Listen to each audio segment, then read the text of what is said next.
Am I the asshole? For leaving my sister and her new husband stranded on their honeymoon because they wouldn't stop pranking me? I, 28M, have a younger sister, 26F, who's always been a prankster. I've usually gone along with it, but during her wedding and now her honeymoon, it's been way over the top. She and her new husband planned their honeymoon in a beautiful mountain cabin a few hours away, and she asked if I could drive them there since they didn't want to rent a car. I agreed since they're family and it was a way for me to contribute without buying an expensive gift. From the moment I picked them up, they were in full prank mode. They switched my GPS to another language, hid my phone when I wasn't looking, and kept messing with the radio. I laughed it off, but I was also kind of annoyed because it was a long drive. When we got to the cabin, they convinced me to stay for a bit to check out the view and grab a bite to eat. Then they took my keys and hid them. I spent almost 45 minutes looking for them while they laughed their heads off. When I finally found my keys, I told them I was done and ready to go home. My sister begged me to stay longer, but I'd had enough of the honeymoon pranks. As I was leaving, they sprayed silly string all over my car, which I just cleaned before the trip. So, I got in my car and left, but I didn't realize until I was halfway home that my sister had left her purse and my brother-in-law left his phone in the back seat. They started blowing up my phone, begging me to come back, but I was exhausted and honestly didn't feel like dealing with another prank, so I said they could come get their stuff when they got back. They managed to get a friend to bring it to them the next day, but now they're mad at me for ruining the start of their honeymoon. My sister says I'm being too sensitive and can't take a joke, but I think they went too far. Am I the asshole? For leaving them stranded. Stories number 2. 2 weeks ago, I almost killed someone. I, 33M, was walking with some friends in a large US city. A man tried to mug us. He pulled a knife, I tried to grab his wrist, failed, and ended up with some stitches. As he tripped backwards, I pushed him down. I kicked him in the jaw, south to north. Then I hit him again, down into his zygomatic with my heel. I was taught that killing or harming others in defense of yourself and others was morally justified. I still think it is. But man, actually doing it, really being in a situation and committing that level of violence is fucking terrible. I can almost understand why older generations freaked out over realistic depictions of violence in video games. If you had seen horrible shit, seeing a facsimile of it, being used for entertainment. Yeah, I can see wanting to shut that down. I haven't been through war, never served in the military, just had bad luck and really fucked someone up. I'm not comparing my experience to people who've been through real shit. I think I just want to impart, especially to young men, since I recently was one, violence hurts everyone. It hurts the giver and the receiver, and one should never think otherwise. Stories number 3. Am I the asshole here? For going forward and refilling the divorce procedures, after my wife cancelled now that she is getting the help she needs for her postpartum depression. Don't want this on my main account. I 29M was in a relationship with my STB ex-wife 28F for 8 years. Everything was what I will describe as nearly perfect. Small argument here and there but nothing really significant or relationship altering. All of that stopped 13 months ago after she got pregnant. The child wasn't a surprise as we were trying for a baby. I seriously don't know what went wrong, but around the 4-month mark my wife completely made a 180 switch from the kind, caring and sweet woman she used to be to a total tyrant. I know it's bad to speak of someone like that, but that is the best way to describe it. I am completely honest when I say me breathing was an issue for her, waking me up at 2 to 3 in the morning because she wanted something specific and become verbally abusive when I refused to drive 40 minutes to get her an ice cream she was craving. She went on a tirade because she wanted Chick-fil-A on a Sunday and the place was close. Calling me a useless husband, everything under the sun, wasn't allowed to sleep in the same bed as her, then being pissed at me in the morning for not sleeping in the same bed as her, cleaning the house because it's too loud, then not cleaning the house, cooking something she doesn't want anymore but requested it earlier. I bared everything, every insults, all the verbal abuse. I never raised my voice towards her during this time. I begged her to get help, talk to a doctor, therapist, her mother, anyone, but she refused, and that just made things worse because apparently I called her crazy for asking her to get help. I went with her to the doctor one time, and when I brought up the mood swing the hell I was in for a whole week wasn't worth it. Talking to her mother as well, she tried to help, but my wife will act overly sweet and she made it seem that I was the crazy one until her mother left, and it was back to hell for me. Even the camera footage I have of her going off, she made it seem out of context and I was made out to be the monster by everyone for not doing more or enough. She made it seem that every time she got angry was in response to something I did. Me sleeping at 4 a.m. and she not being able to open a can of peaches was my fault, earning me a can against the chest while sleeping. 4 months ago she gave birth. Wasn't an easy birth, but I was hopeful that things will somewhat return to normal, but that is when the postpartum depression kicked in. I again tried to help, I really did suggestions, research, talking to a therapist on my own to find better ways to help her, but everything I did just made things worse. I was against her with everything, calling her a shit wife, bad mother, even though those words never left my mouth. Everything blew up when she actively became physically violent. My last straw was when she smashed a coffee cup on my head when I walked out the room after a small argument because I took too long to bring her the cup of coffee. I was busy with our son changing his diaper. This was the first time in 8 years that I raised my voice at her and told her we are done, she can pack her shit and move the fuck out of the house. She went to her parents' house, she wanted to take our son but I didn't allow that. When she said she will call the cops, I pointed to the camera in the hallway and told her she is welcome to try, as the camera caught it all. A week later I was served with divorce papers. I wanted to file but didn't have time with work and caring for our son. I was too busy. 3 weeks back, after I got back from work, me in-laws were waiting for me. Apparently her parents got her to see a therapist after they threatened to kick her out because she became as abusive to them as she was to me. They finally believed me and that I wasn't making things up.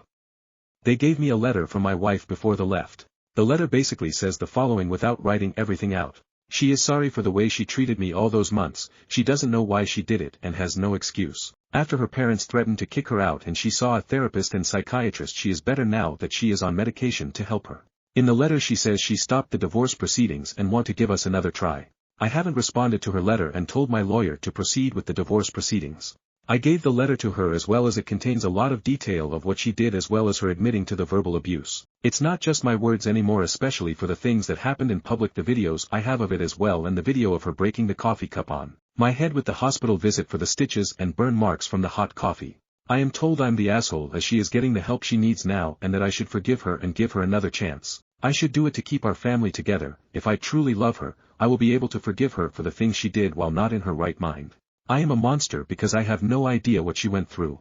My things is, why didn't she take the help I suggested? I did everything humanely possible to help her and she refused. She made me out to be this evil person and everything I didn't wasn't right, good enough, not enough, nothing. Even when I removed myself from the situation, that was also wrong. I have more than enough evidence to get full custody of our son and a prenup that protects everything I have, including the house. Am I the asshole here? For refusing to continue in this relationship and proceeding with the divorce. Edit to add. I see it already in the notification. I am going for full custody of my son. My lawyer says there is no sustained ties, but she can't see any reason a judge would not grant me full custody of my son. Just to add as well, my son is mine. Did go through my wife messages and everything just before she gave birth for this exact reason. No deleted messages I could find, weird expenses, out of context messages or anything like that. Test was done and he is mine. Stories number 4. Am I the asshole here? For telling my husband to stop using his weaponized incompetence. We got into bed and my husband said, if you find yourself in the kitchen tonight, can you program the coffee pot so I don't have to wake up earlier, and do it? And I told him just to go to do it now so it's done in case I'm not awake during the night. He said he didn't know how. I told him he does, since he was the one who taught me. That was the end of the conversation. 10 minutes later my blood sugar goes low, I'm type 1 diabetic, and I asked him if he could get me some juice from the kitchen to help. He said, no, you're fine, go do it. I said, really? I'm already at 3.1 inch. His response was, yeah, well, I asked you to make a pot of coffee and you said no. I'm not getting out of bed unless you're at 1.5 inch, which is dangerously low blood sugar. The situation escalated and he said he's not helping me since I won't help him. I told him I won't help him if he doesn't get utilizing his weaponized incompetence because he simply doesn't want to do something. He got mad and said he's telling my doctor who I see for my diabetes how I don't take care of myself because I went low. A low blood sugar is oftentimes out of my control and can be unpredictable. Keep in mind he isn't waking up early and wanting coffee for work, he's going hunting all day while I stay home with the kids. He refused to help me, we're both mad. I got myself juice. Am I the asshole here? Update. I know there are lots of comments saying this is a fake post/scenario and questioning the legitimacy of my diabetes.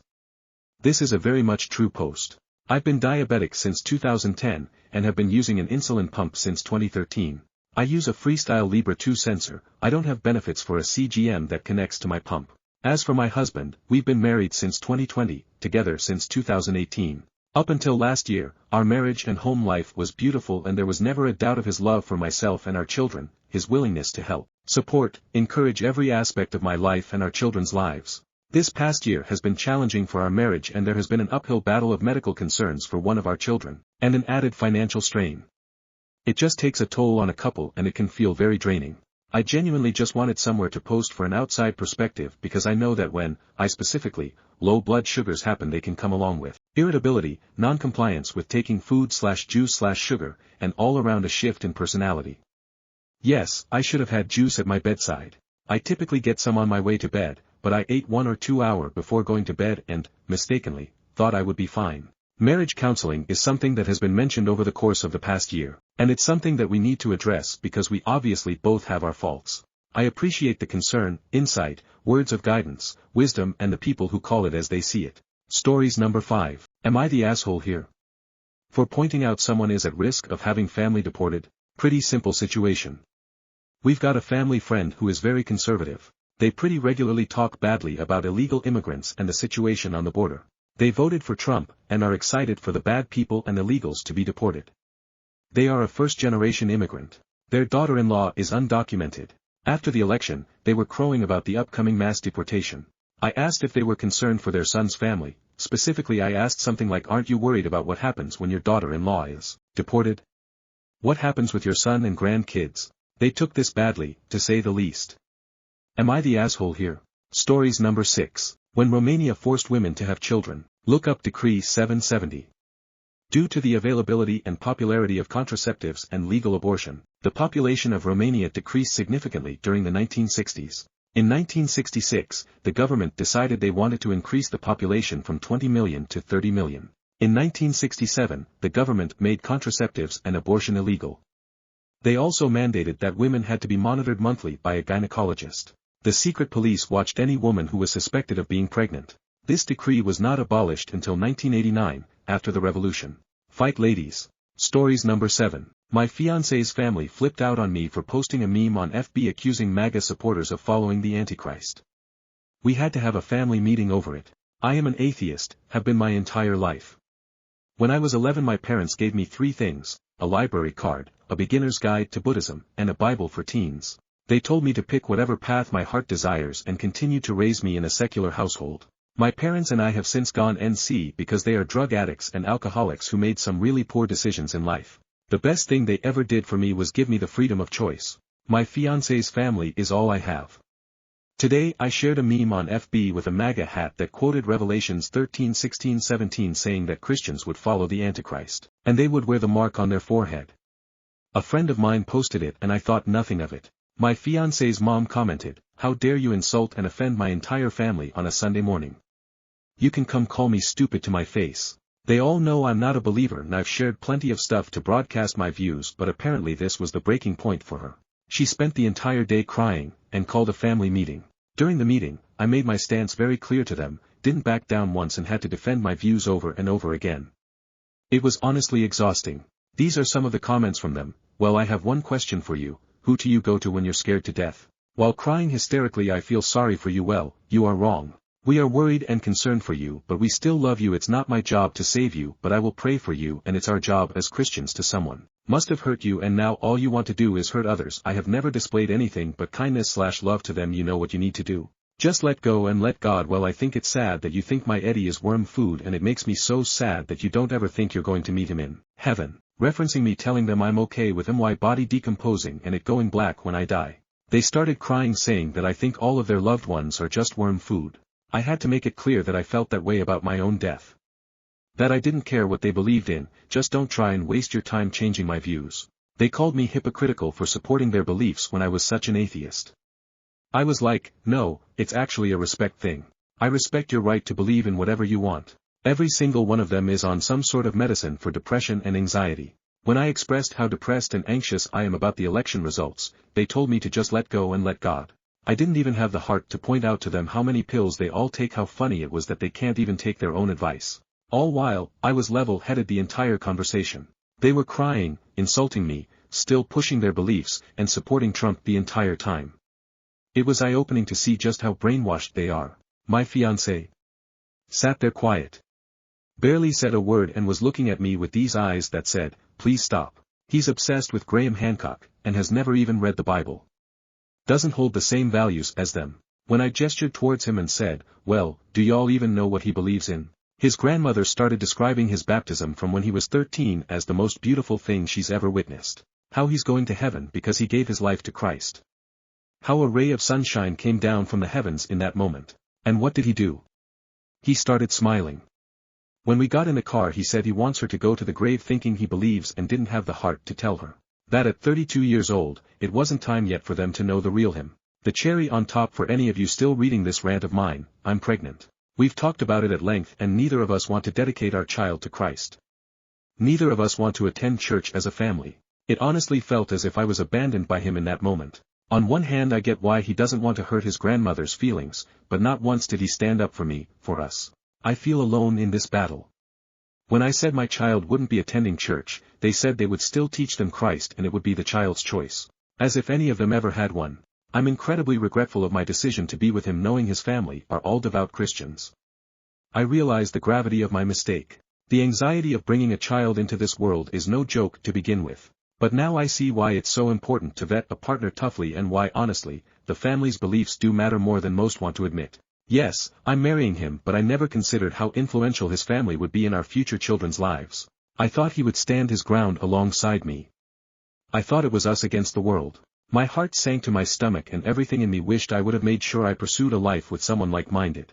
I did this to myself and the election is what brought all of this to the surface. I made my bed and now I have to lie in it. I'm scared for the future of America. I wasn't even able to speak my own mind in front of people I have known for years without being treated like an ignorant child. All for following a doctrine that differs from theirs. It had come up before but they've all been pushing/posting their opinions on abortion and the like since the election really kicked into full gear. I never comment on their stuff. I keep scrolling.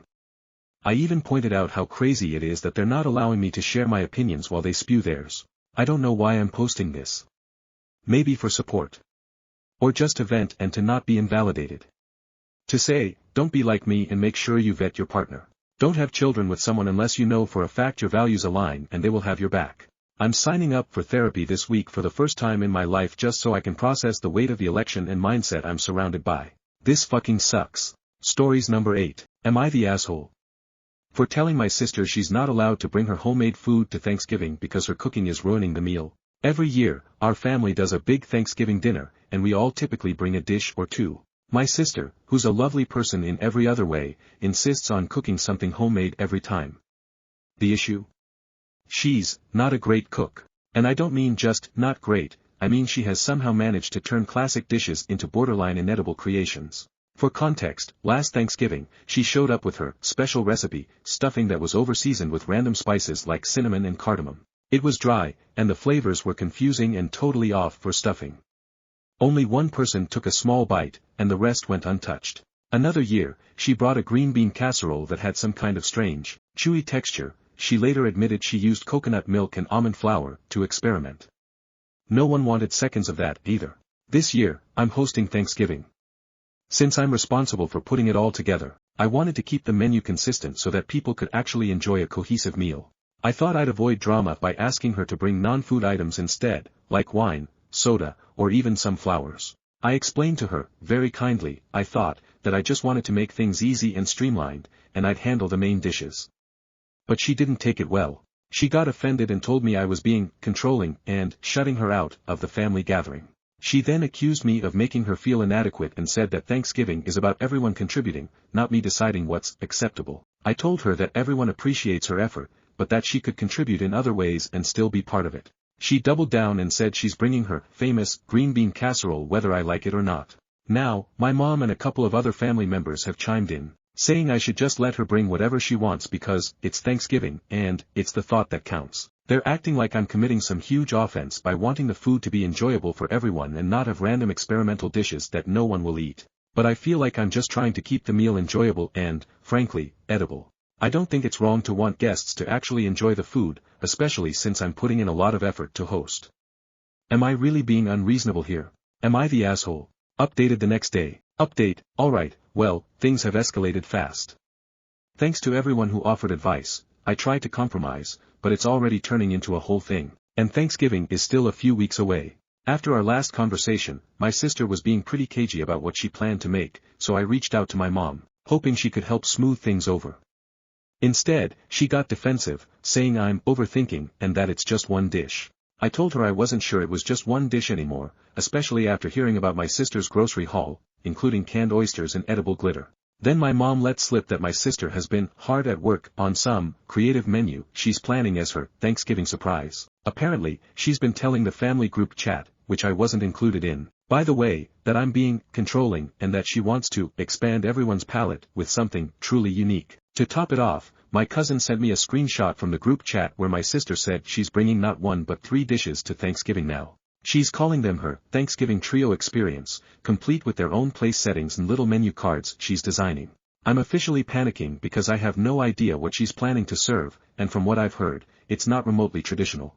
At this point, half the family thinks I'm overreacting, while the other half is texting me with things like, is she really bringing glittered sweet potatoes? I feel stuck. If I try to control it anymore, I'm the bad guy, but if I don't, Thanksgiving might turn into a tasting event for my sister's avant-garde cooking. So yeah, Thanksgiving is weeks away, and it's already become a family spectacle.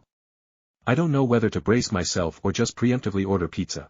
Stories number 9. And the backlash begins.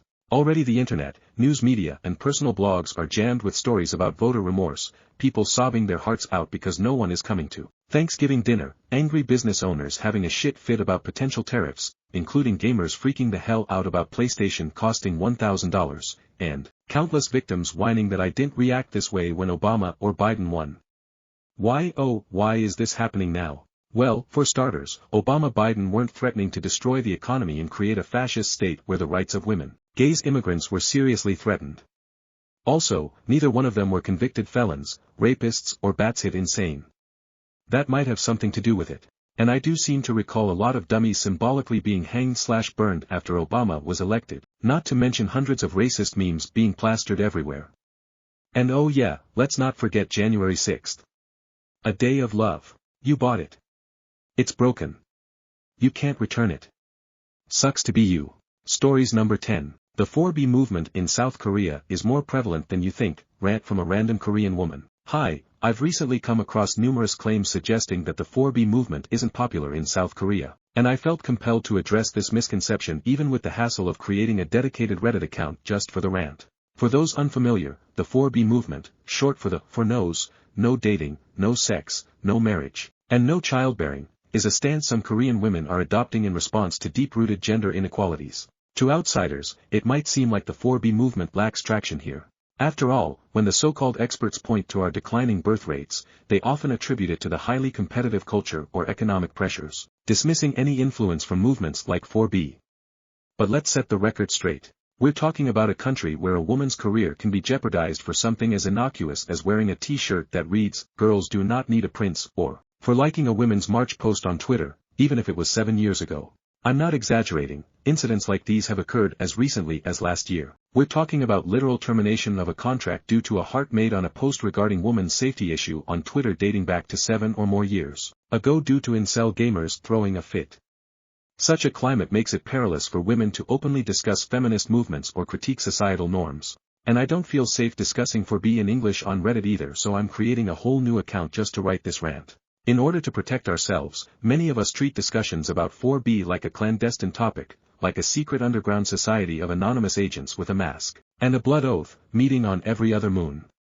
When family or relatives ask about our personal choices, we often respond with a simple, just because, rather than delving into the real reasons that could invite scrutiny or backlash. Consider this, according to a Korean survey conducted in 2020, a quarter of single households indicated they have no plans to marry in the future.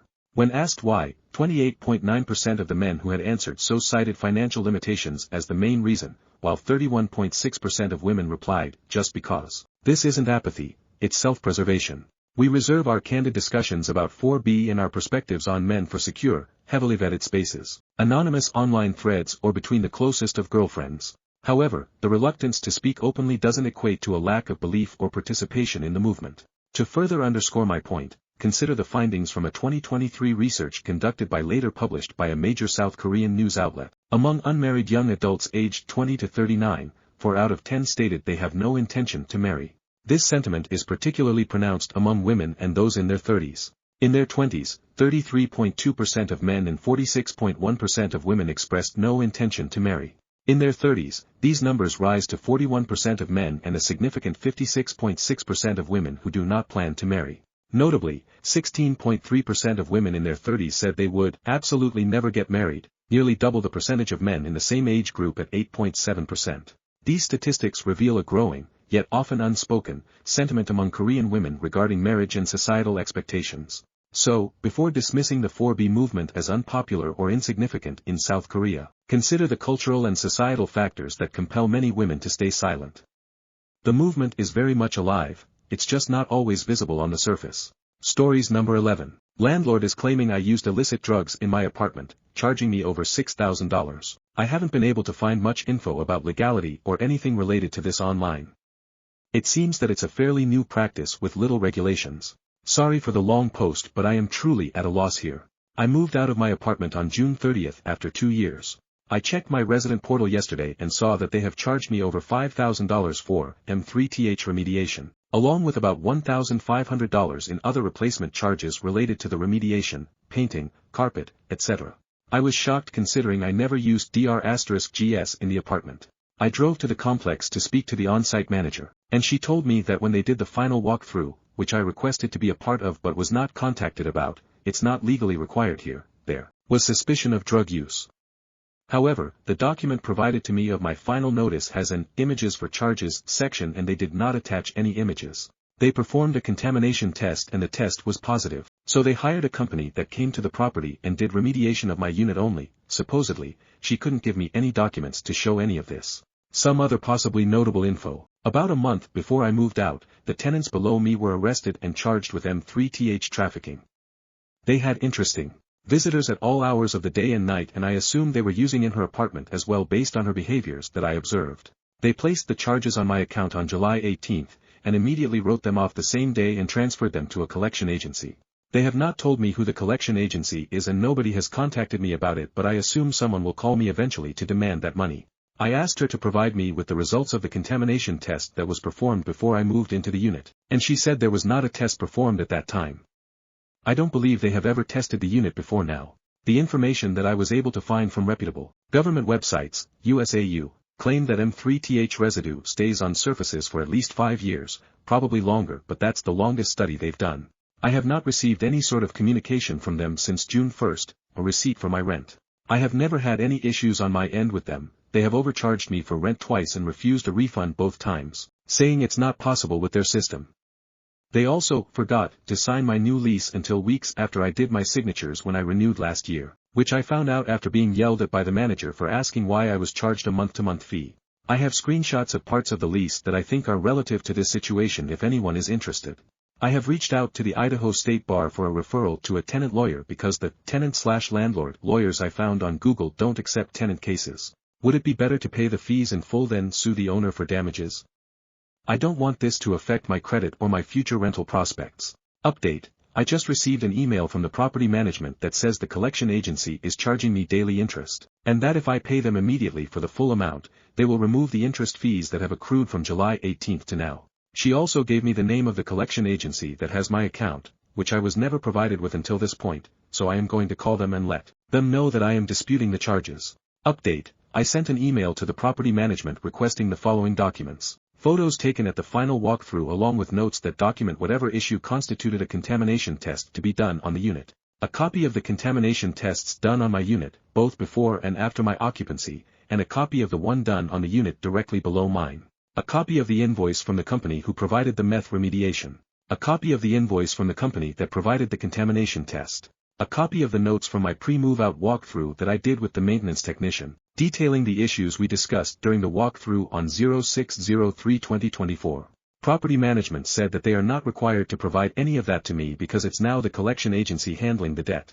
As I noted in my original post, they posted the charge to my account on 7/18 then immediately changed them to say, transferred to collection agency. I assume so, that I wouldn't have the opportunity to get documentation from them. I called the collection agency. They said they have no record of my account. Property management still refusing to give me any documents. Hello everyone. It has been almost 3 months since I came here asking for advice in my unusual, and at the time, very anxiety-inducing, tenant/landlord situation. I wanted to give some updates, if anyone is interested, as I truly believe the advice given to me here saved my ass and I am so appreciative to everyone who commented. This property management company is one of the largest in my area, and manages thousands of units here and in other states. It's not a dinky setup, so they should definitely know better. I did not pay the fees in order to sue, like I had originally thought could be the best course of action. Thank you all for the clear NO on that one LOL. As mentioned in the post, I emailed the property management company on August 2 requesting that list of documents, invoice, contamination tests results, etc. And as of today I have not received one single document from them. You all were right, they never sent me to collections, they were lying to try and get me to pay the fees immediately. One commenter recommended that I send an open records request to my city's police department. I followed this advice, and having that from my attorney from the get-go was so helpful. Thank you. Finally, the outcome of my situation. I got 2 referrals from the Idaho State Bar Association, and neither one of them ever reached out to me again after the initial contact where I explained my situation.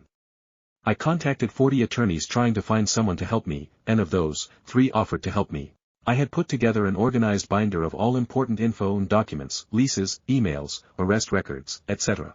2 of the 3 attorneys refused to even glance over any of these documents or listen to the full situation in our 10-minute consultation phone calls, said they would just call the property management company and tell them to remove the charges, and wanted to charge me flat fees of $1, $200/$1, $500 to make the calls. Finally, 3 days before the charges were set to be actually sent to collections, I found my current attorney. She doesn't advertise handling landlord/tenant cases. She is a rather expensive, highly sought-after civil and criminal attorney, but I was desperately leaving voicemails for every attorney in town at this point, and I told her I'd pay whatever her fee was to just hear my situation. It was a Sunday and she came into the office to meet with me anyways, in person. Our consultation was 3 hours. I cried many times, and she got increasingly angrier at the actions of the property management company. She reviewed everything I'd gathered, and sent a demand letter to the property management the next day, referencing many of the documents I'd provided. Side note, the last sentence of the demand letter was along the lines of, if you'd like to get into contact with the person who actually owes you this money, here is the contact info for the person you should reach out to at the jail, because it certainly is not the responsibility of my client. The letter also demanded that I actually be refunded about 2/3 of my deposit and prevented them from being able to send me to collections. About a week later, I received a phone call from my attorney informing me that the company had removed all the charges from my account and I would be receiving the check for my refund in the mail within 10 days, and that's exactly what happened. And she only charged me a $300 flat fee for everything, even though her normal fee is $700 hour. So that's it. I sincerely thank you all for your advice. As someone who is in their early 20s with an anxiety disorder and very easily triggered mood disorder, this situation had me spiraling. Each of your comments helped me to think rationally about next steps, and encouraged me to keep fighting to find an attorney who would help me when nobody was returning my calls. I wish you all the best. Stories number 12. Am I the asshole? For giving my husband the cold shoulder after he ruined my Halloween. For context, I'm a 25F and my husband is 29M. I am pregnant with our first baby, and I am 6 months pregnant. This Halloween, I was clearly ecstatic to hand out candy to trick-or-treaters. Where I live, Halloween is a massive thing and everyone gets into it. I decorated the outside of our house, bought loads of candy beforehand, DIYed a costume and had been talking about it for weeks. However, my husband is a bit of a grouch when it comes to holidays. He had a bad childhood and heavily dislikes Halloween. He's always put up with it though, because he knows I love it. This year, whenever a trick-or-treater knocked at our door, he'd answer before I had a chance and scare them off, yell at them and make scary noises to literal children. I'm talking like 5-year-olds. I told him to stop multiple times. He said he was having his fun, and I needed to stop being such a party pooper. By the end of the night, I had only handed out candy to a few kids, and was very clearly upset with him. He told me I was overreacting, but he knew I was excited for Halloween and he purposely went out of his way to ruin it. So since that night I've been giving him the cold shoulder. I've tried to express my disappointment but he just won't listen and says I'm hormonal. We have a conjoined friend group and some of them say I'm being an asshole and need to grow up because it's a child's holiday, while others say I'm totally reasonable because he ruined the holiday I was excited for. So, I'm looking for some outside perspective. Am I the asshole? Edit, I left out some information here, and hopefully this can clear some things up. First off, yes, I was also mad he terrorized innocent children. I made sure to give extra candy to the children and apologized to them and their parents profusely. I thought it was obvious I would have apologized. And secondly, no, he doesn't usually act like this around kids. If he did, I never would have married him, let alone let him impregnate me. Update. Hello all, I didn't expect to update this but everyone wanted to know so here I am. First off, thank you for all your advice. It really gave me some insight and I appreciate it deeply. Anyways, on to the update. I waited for my husband to come home from work. I messaged him and told him we needed to talk once he got home and he replied with a thumbs up. When he got home I sat him down and attempted to have a rational conversation with him, expressing my disappointment of the ruined holiday and why I was upset with him terrifying children considering he was a soon-to-be father. I suggested that we go to couples therapy to discuss boundaries and behavior, and he goes to individual therapy to talk about his own issues. He blew up immediately, accusing me of disregarding his trauma and basically just yelling at me for being weak. He insisted he didn't need therapy, but his response reinforced that he did. He went as far as to punch a wall and destroy furniture, total maniac mode. I had pre-packed a bag in case it led to this, thanks to your guys' comments, and I left for my parents' house. He was berating me as I left the house but I paid no mind. My parents are obviously on my side. My older brother was absolutely furious and swore to beat my husband's ass. I told him not to do that, he's always been a bit over the top. I'm going to listen to everyone's advice and get a divorce. I don't want my baby surrounded by that kind of immature bully. I'm going to try and get full custody. Our house has cameras so I have proof of his adult tantrum so I hope that can be proof. My brother and dad are going to come with me to collect my things while my soon-to-be ex-husband is at work. I'll keep you guys posted. Thank you for all your support and helpful comments. I can't believe this happened all within the span of almost a day. Life is crazy. Stories number 13. Am I the asshole? 27M, for asking my girlfriend, 26F, to stop involving her imaginary friend, Tom, in our relationship. So, when I started dating Sarah, I thought I hit the jackpot, smart, funny, and gorgeous. We've been together for about a year, and everything seemed pretty normal. But recently, I discovered that she has an imaginary friend named Tom. I had no idea about Tom when we got together. At first, I thought she was just joking around when she'd say things like, Tom says you're funny, or Tom thinks we should order pizza. I laughed it off, assuming Tom was a goofy inside joke. But now, it's like Tom's some kind of relationship therapist that I never hired. We were having a serious talk the other night, and out of nowhere, she said, Tom thinks you're overreacting. I just stared at her, thinking, oh, great, I'm getting double-teamed by my girlfriend and her imaginary friend. So, I finally asked her, can Tom maybe stay out of our conversations? Sarah looked crushed and told me Tom has been her rock for years. Now, she's barely talking to me, and it's like Tom's got beef with me too. Am I the asshole for asking her to keep Tom out of our relationship, or do I just need to make peace with my invisible rival? Update, Tom's origin story, and it's weirder than I expected. Alright, buckle up, because things just got even stranger. After reading all your comments, seriously, you guys are killing me with the give Tom a girlfriend, and charge him rent suggestions. I decided it was finally time to have the talk with Sarah about Tom. So, we're sitting there, and I gently bring up how Tom's presence in our relationship is, well, a bit much. She laughs at first but then suddenly gets this serious look and says, okay, I guess it's time I told you the truth about Tom. Now I'm thinking she's going to say he's just a silly thing she made up as a kid, but no. She takes a deep breath and tells me that Tom wasn't just an imaginary friend, he was her boyfriend back in high school. Yup, you read that right. Apparently, Tom was her ideal boyfriend during her teenage years when, in her words, real boys were just disappointments. She used to imagine him as this super supportive, hilarious guy who'd always take her side and hype her up. And somehow, even after she started dating actual people, Tom just stuck around. Now I'm sitting there thinking, great, I'm in a love triangle with an imaginary high school boyfriend. She reassures me that it's not like that now, but I can't help but wonder if I'm competing with the ultimate, perfect boyfriend who's literally too good to be true. So, I guess I'll try to make peace with my invisible rival. But just so you know, if I ever hear her whisper, thanks, Tom, under her breath again, I might actually lose it. Stories number 14. Entitled Mother thought I should stay late because she was on her way. So this took place some 30 years ago. Some important facts. I was a photographer at a portrait studio in a major retail store. A portrait session could take anywhere from 15 minutes to an hour, depending on the subjects. I had a 7 and 8-year-old at the time.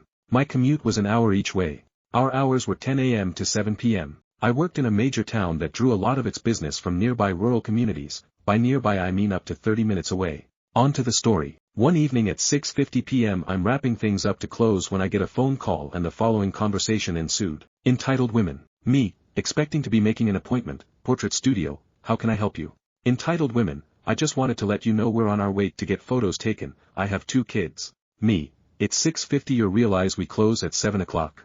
Entitled Women, yes that's why I'm calling so you know we're coming, we only live in, and names a town 15-20 minutes away, we'll be there by 7 o'clock. Me, knowing they will never arrive by 7 o'clock, I'm leaving at 7 o'clock. That's our closing time. Entitled Women, That's why I'm calling to make sure you wait for us, we'll be there by 7. Me, I won't be here. Entitled women, you don't understand, the kids are dresses already, they have to get their pictures taken tonight. Me, yes, I do understand, what you don't understand is we close at 7, and I'm leaving at 7. I have 2 kids myself and would like to see them before they go to bed. Would you like to make an appointment for later this week? Our last appointment is at 6:30. Entitled women, click. Stories number 15. Am I the asshole? For cutting off my MIL after she made a joke about poking holes in our condoms. I, 38F, have been together with my husband James for 4 years. We are both child-free and do not intend to have kids in the future. When we first got married, we both told our family about how we didn't want to have kids and why. My family was fine with it, but his wasn't. Especially my MIL, who I'll call Mary for privacy. She's either passive-aggressive or just tells us we'll change our mind soon. For example, telling us, I can't wait to be a grandma, despite us not wanting children. If we try to say otherwise, she just pretends not to hear us. I've been very uncomfortable with this and I have told my husband multiple times, but he's just brushed it off by saying she'll accept it someday. However, it reached a limit. Recently, James was hosting a dinner party and invited his family as well as mine's. While we were eating, my MIL jokingly said, you know OP, I've considered poking holes into you and James's condoms so I could be a grandma. It's so smart, and you'd never know. Before laughing. I was horrified. After that, I excused myself and left the house. James followed after me, saying I was being dramatic, and it was a joke. I told him that it wasn't a joke and what would happen if she actually did it. We kept arguing for a bit before he stormed back into the house and I drove off in my car. I've blocked my MIL on all social media and deleted her number. The whole family is furious at me now, calling me sensitive and paranoid. Hi guys, I thought I'd give you an update. So after everything that happened, last night I had a talk with my husband about how I want him to take a deeper step into his commitment of being child-free. I've also told H unless he gets a vasectomy or similar procedure, I will not be having sex with him. I want him to do this to prove he can stand up to his mother and that he is just as children as I am. But honestly I've doubted that after posting the first story, not in a rude way of course. My husband told me that still, he wasn't ready yet and that I was moving too fast and by asking him to stand up to his mother, I was basically asking him to disrespect her for my sake. So then, I just asked him if he wanted kids or not, and to stop beating around the bush because I will divorce him and disappear like the wind if he doesn't. That finally got him to open his mouth, and he told me that he did want kids and was just secretly hoping for either an accident or me changing my mind, like how most of you guys in the comments predicted. But what really shocked me is that he told me he was already considering tampering with our birth control, condoms, before, but he just hadn't found it in him to do it yet.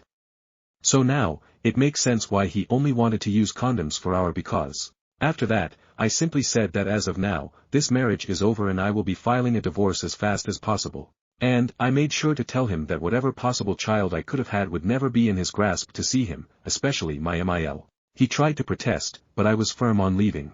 Honestly, he was pretty much planning baby trap me. Nice try, but not here honey. As of now, I'm currently staying at my sister's house. Soon, I'm going to try and find a lawyer for a divorce.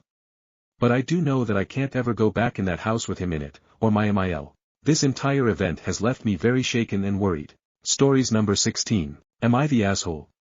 For telling my husband I don't need him at any of my doctor's appointments. I hate I am posting this but here I am. I, 47F, have been diagnosed with stage 2A breast cancer. I got my diagnosis in September. Since then, I have been at every appointment by myself. My husband has not been at one appointment with me. We've been together for 31 years and I've been at every appointment he has had.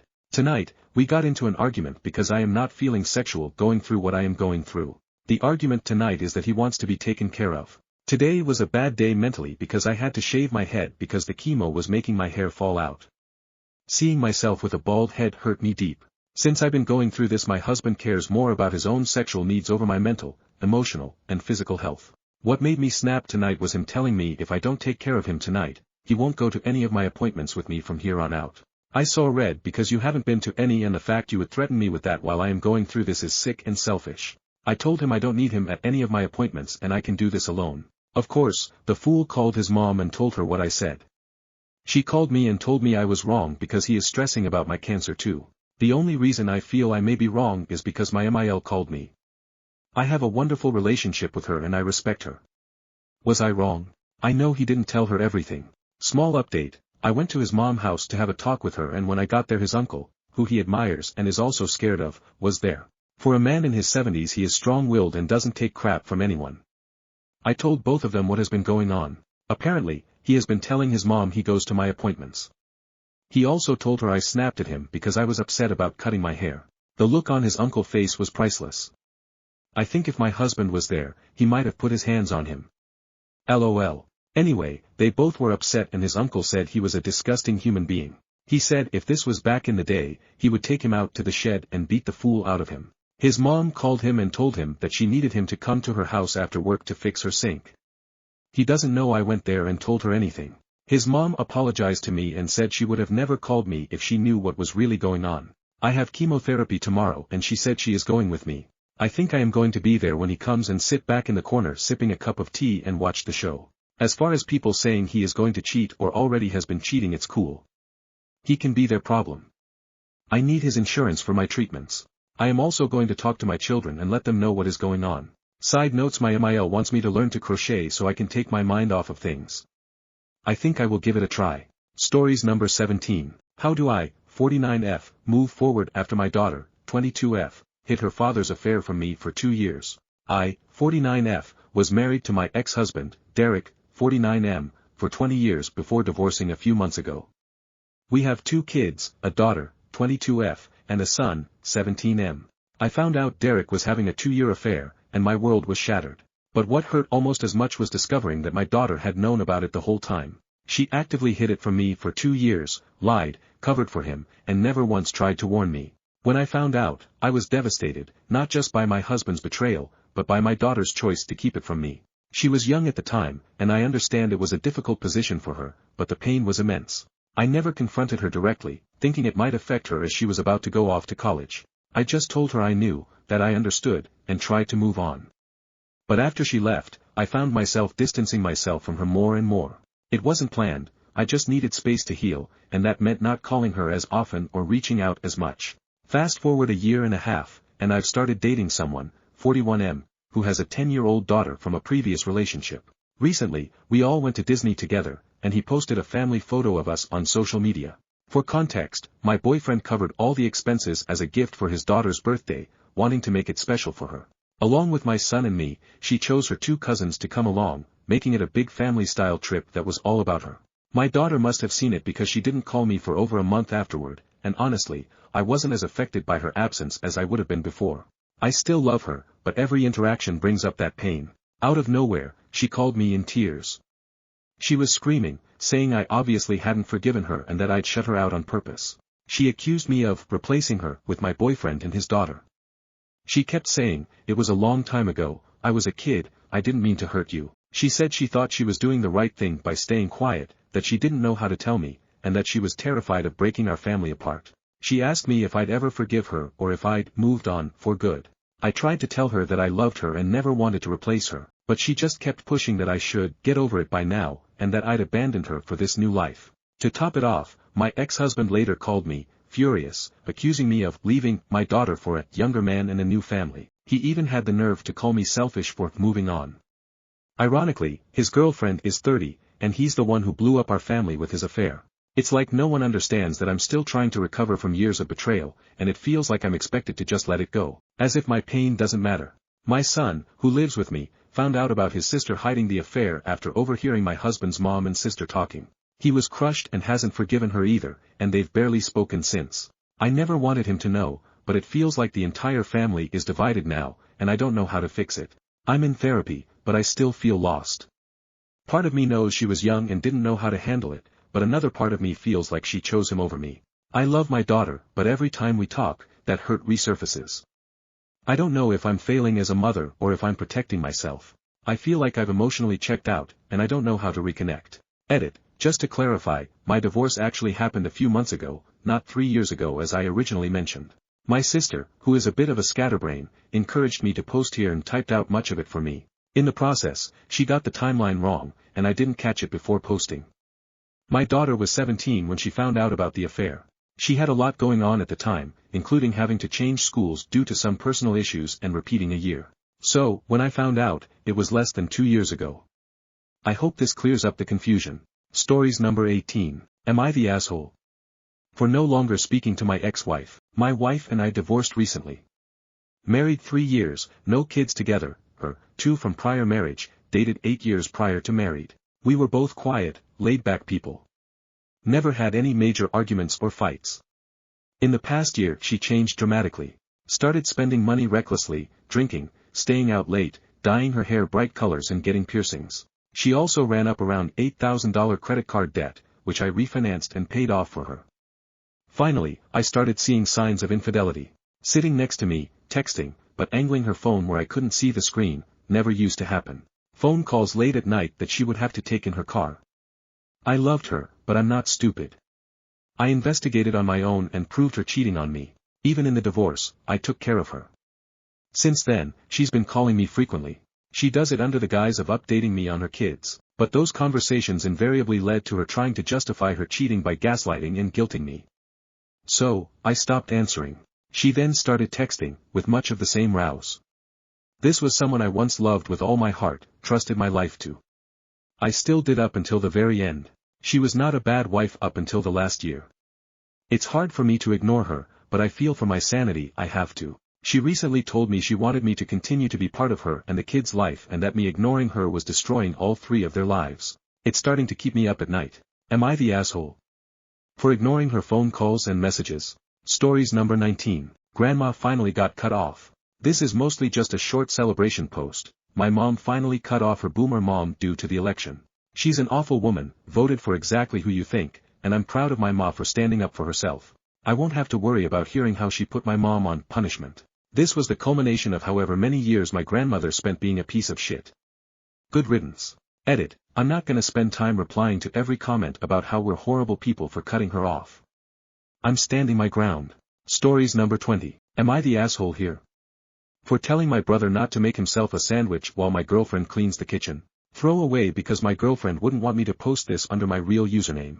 My girlfriend, 35F, and I, 36M, are hosting my brother, 34M, for 2 weeks, because he has a training in our city. It's the first time we've hosted him for this long. Usually he comes visit for just a weekend, and for such a long stay, differences in eating habits, cleanliness, helpfulness with chores, etc. are starting to clash, politely, but still. My girlfriend and I spend a few hours on Saturdays cleaning our apartment and cooking for the next few days. I was hoping my brother would at least propose to help but he hasn't. He went for a walk when we started, came back later and stayed on his laptop, then took a nap. At 4 p.m. he was hungry. He had snaked on a hot dog in town during his walk instead of coming back to eat with us for lunch, so he asked me if he can make himself a sandwich.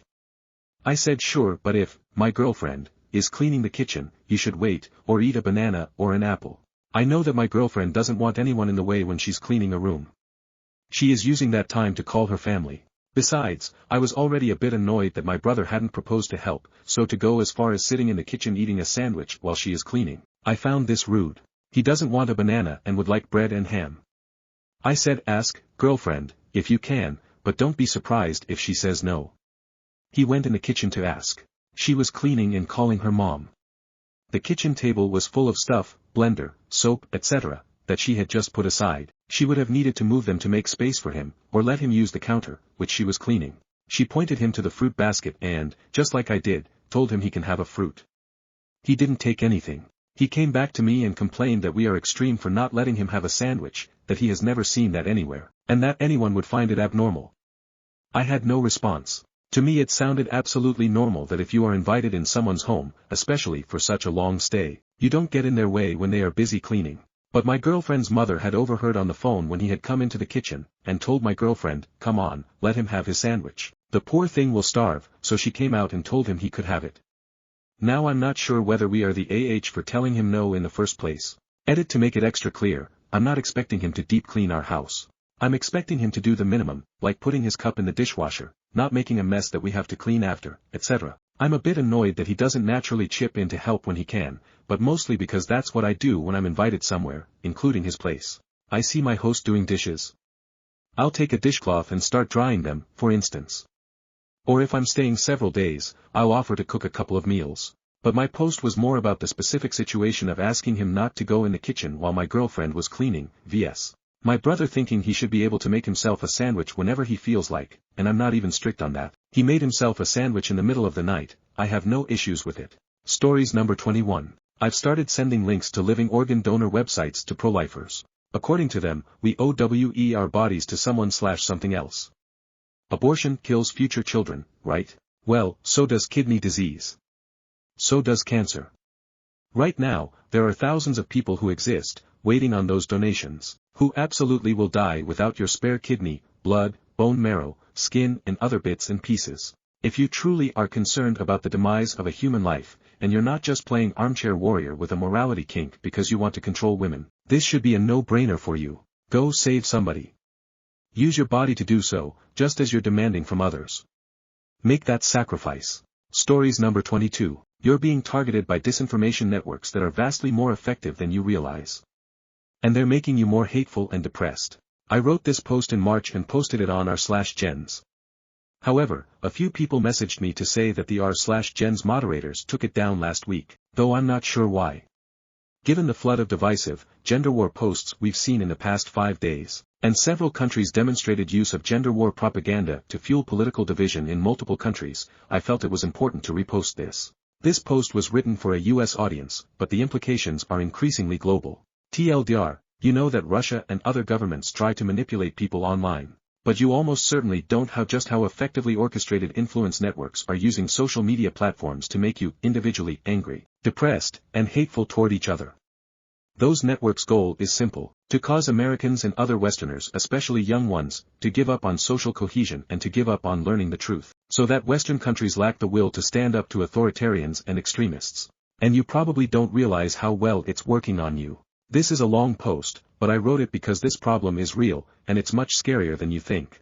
How Russian networks fuel racial and gender wars to make Americans fight one another. In September 2018, a video went viral after being posted by In the Now, a social media news channel. It featured a feminist activist pouring bleach on a male subway passenger for manspreading. It got instant attention, with millions of views and wide social media outrage. Reddit users wrote that it had turned them against feminism. There was one problem: the video was staged.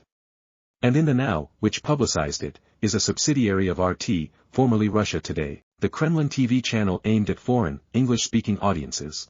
As an MIT study found in 2019, Russia's online influence networks reached 140 million Americans every month, the majority of US social media users. Russia began using troll farms a decade ago to incite gender and racial divisions in the United States. In 2013, Yevgeny Prigozhin, a confidant of Vladimir Putin, founded the Internet Research Agency, the IRA, in St. Petersburg. It was the Russian government's first coordinated facility to disrupt US society and politics through social media. Here's what Prigozhin had to say about the IRA's efforts to disrupt the 2022 election. Gentlemen, we interfere, and we will interfere. Carefully, precisely, surgically, and in our own way, as we know how. During our pinpoint operations, we will remove both kidneys and the liver at once. In 2014, the IRA and other Russian networks began establishing fake US activist groups on social media. By 2015, hundreds of English-speaking young Russians worked at the IRA. Their assignment was to use those false social media accounts, especially on Facebook and Twitter, but also on Reddit, Tumblr, 9gag, and other platforms, to aggressively spread conspiracy theories and mocking, ad hominem arguments that incite American users. In 2017, U.S. intelligence found that Blacktivist, a Facebook and Twitter group with more followers than the official Black Lives Matter movement, was operated by Russia. Blacktivist regularly attacked America as racist and urged black users to reject major candidates. On November 2, 2016, just before the 2016 election, Blacktivist's Twitter urged black Americans, choose peace and vote for Jill Stein. Trust me, it's not a wasted vote. Russia plays both sides, on gender, race, and religion. The brilliance of the Russian influence campaign is that it convinces Americans to attack each other, worsening both misandry and misogyny, mutual racial hatred, and extreme anti-Semitism and Islamophobia. In short, it's not just an effort to boost the right wing, it's an effort to radicalize everybody. Russia uses its trolling networks to aggressively attack men. According to MIT, in 2019, the most popular black-oriented Facebook page was the charmingly named My Baby Daddy Ain't Shit. It regularly posts memes attacking black men and government welfare workers. It serves two purposes: make poor black women hate men, and goad black men into flame wars. MIT found that My Baby Daddy is run by a large troll network in Eastern Europe, likely financed by Russia. But Russian influence networks are also aggressively misogynistic and aggressively anti-LGBT.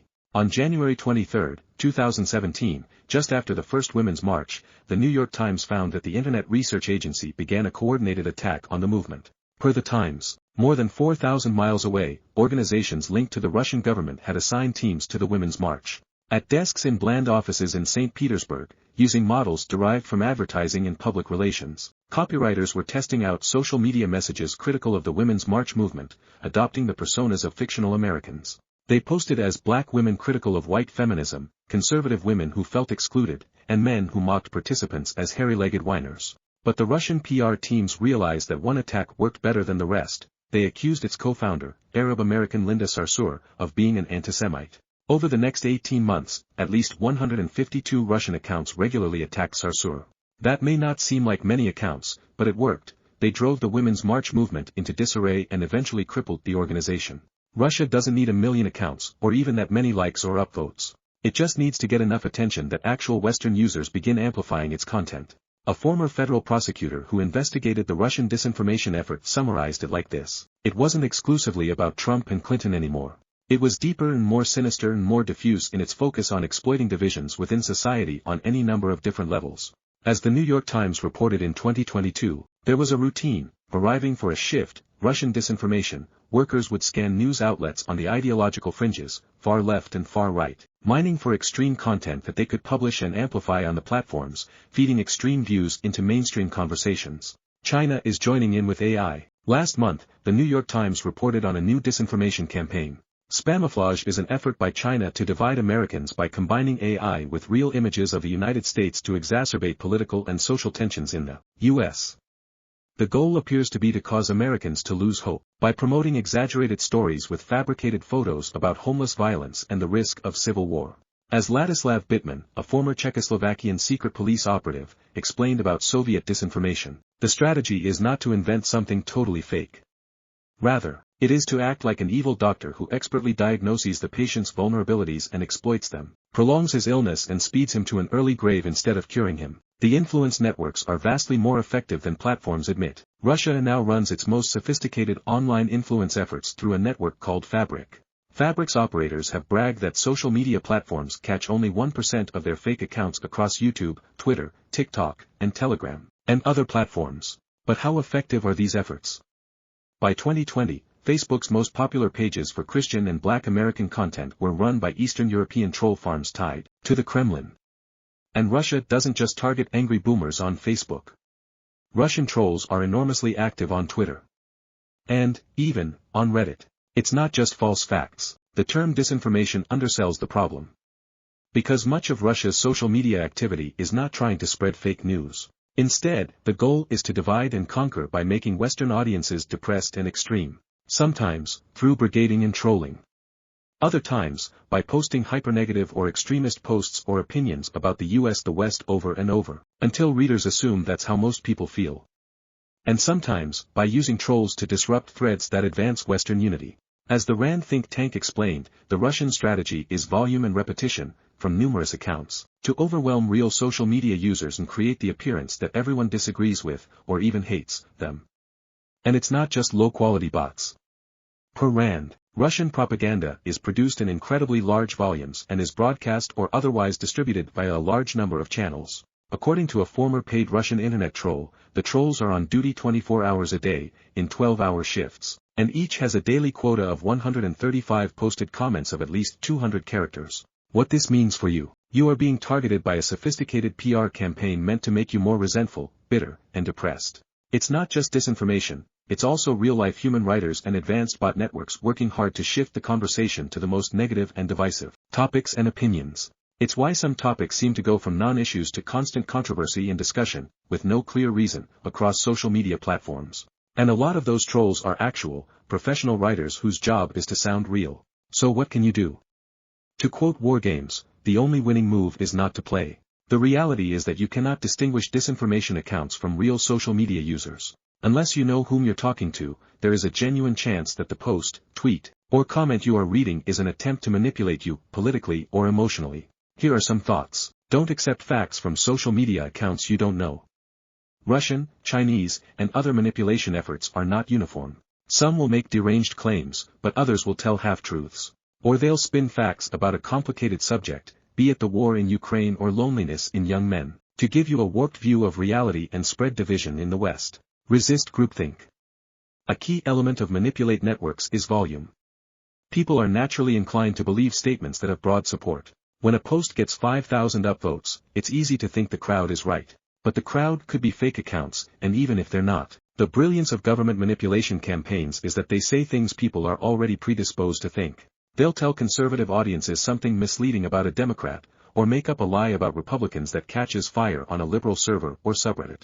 Don't let social media warp your view of society. This is harder than it seems, but you need to accept that the facts and the opinions you see across social media are not reliable. If you want the news, do what everyone online says not to, look at serious, mainstream media. It is not always right.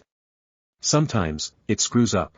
But social media narratives are heavily manipulated by networks whose job is to ensure you are deceived, angry, and divided. Stories number 23. Electoral privilege. Made an alt just to post this but I need to vent. This is going to be short but I can't stop thinking about it.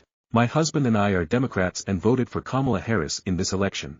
We were talking about the outcome and I was just so distraught on what this could mean for people in general, but specifically if we were to have a child. He is a white middle-class man in his 30s, and after I woke him up around 6 a.m., I stayed up watching the election, and told him the outcome and how distraught I was. He said not to worry because not much will change. Not much will change for him. I let it go. We spoke about it again a few days later and I mentioned that he will never understand my grief because the election outcome doesn't really affect him. He got angry and replied that if I died carrying his child because I couldn't get healthcare that it would affect him because he would be upset. Aliens abduct me to a different universe. Stories number 24. Am I the asshole? For refusing to be excited for my sister, 29F, about her pregnancy when she has never met my, 26F, children, 3M, 2M. My sister, 29F, and I, 26F, have always had a troubled relationship and have never seen eye to eye. However, we do love each other and would hang out and get along as best as we could. The problems all started when I got married to my husband, 30M, 5 years ago and had 2 children shortly after. Throughout my pregnancy my sister didn't bother to check on me and completely took herself out of my life. I just assumed she was jealous or had some type of issue with me being pregnant. I was not prepared for what would happen after my first son, 3M, was born. She asked me for a picture of him shortly after he was born when we had not spoken the whole time I had been pregnant. I thought that maybe this was a turning point for us and we could finally get along. I was very wrong. She has never met either of my sons.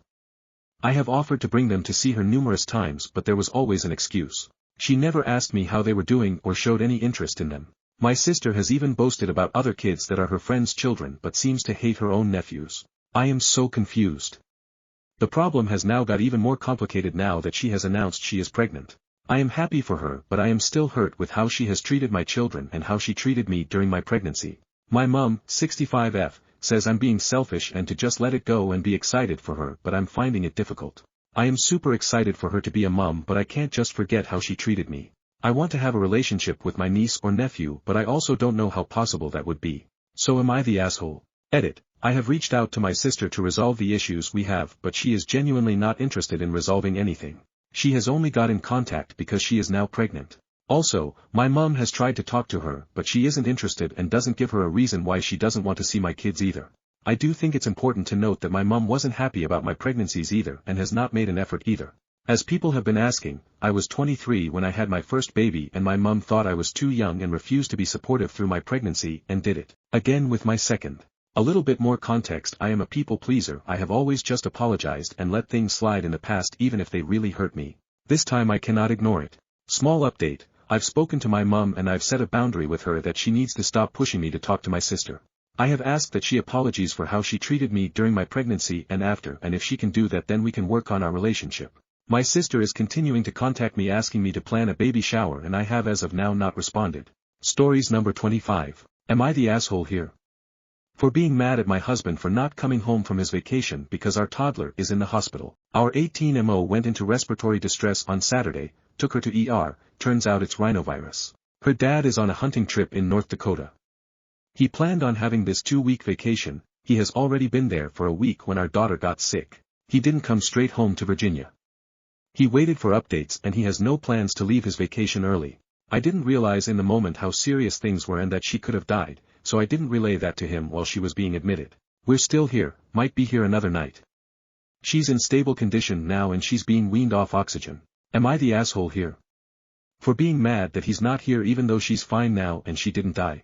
Stories number 26. Am I the asshole here? For completely ignoring the plus-sized man next to me on my flight. I, 35F, took a 3-hour flight interstate home with DH, 33M, a couple of weeks ago.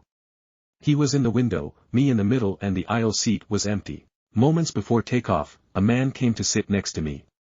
He was a little bigger and he was definitely encroaching into my space. I felt bad because I used to be plus-sized as well, so I sort of just let it go and scooted as far as I possibly could into my husband's space. DH kept insisting we switch seats but I didn't want to hurt the man's feelings so I declined. Then he started talking. He talked and talked and talked and I'm not a fan of talking to strangers or small talk in general. But especially with men as I had had a pretty distressing incident a few days prior. A man cornered me at a bar while DH was getting drinks and didn't leave until DH almost had to physically make him. This gentleman had a very pungent smell of alcohol/BO and I could hardly muster the will to look in his direction while he was talking, saying things about how bad the airline was, how they'd previously left earlier than scheduled and how he has missed out etc. He started sweating and the smell just got worse, and he kept talking even though I wasn't looking in his direction. As soon as the plane took off and it was safe to move, I went to the back of the plane and just stood there. Flight attendants asked if all was okay, I told them the situation and said I was happy to stand for the entirety of the flight, but they insisted on seating me elsewhere which they did, they were so wonderful. But now I'm thinking about how that man must have felt as I've been bigger before and always conscious of the space I was taking up. Am I the asshole here? Here for moving and not engaging in conversation. Stories number 27. Marijuana is still illegal federally. Don't give them an easy excuse to arrest you. As protests commence, please remember that marijuana is still a Class 1 substance under the Federal Controlled Substances Act, no matter what individual states may say. Your weed card means nothing to the FBI. The current administration has chosen not to prosecute anyone for violating it, but there is no reason to believe this will continue to be true and the courts won't save you. Please exercise your freedom safely. Edit. This is equally true in Washington, D.C. and downtown Denver. You can be arrested and convicted of possession under the federal laws even in a legal state. I am a lawyer. I am not your lawyer. This is not legal advice.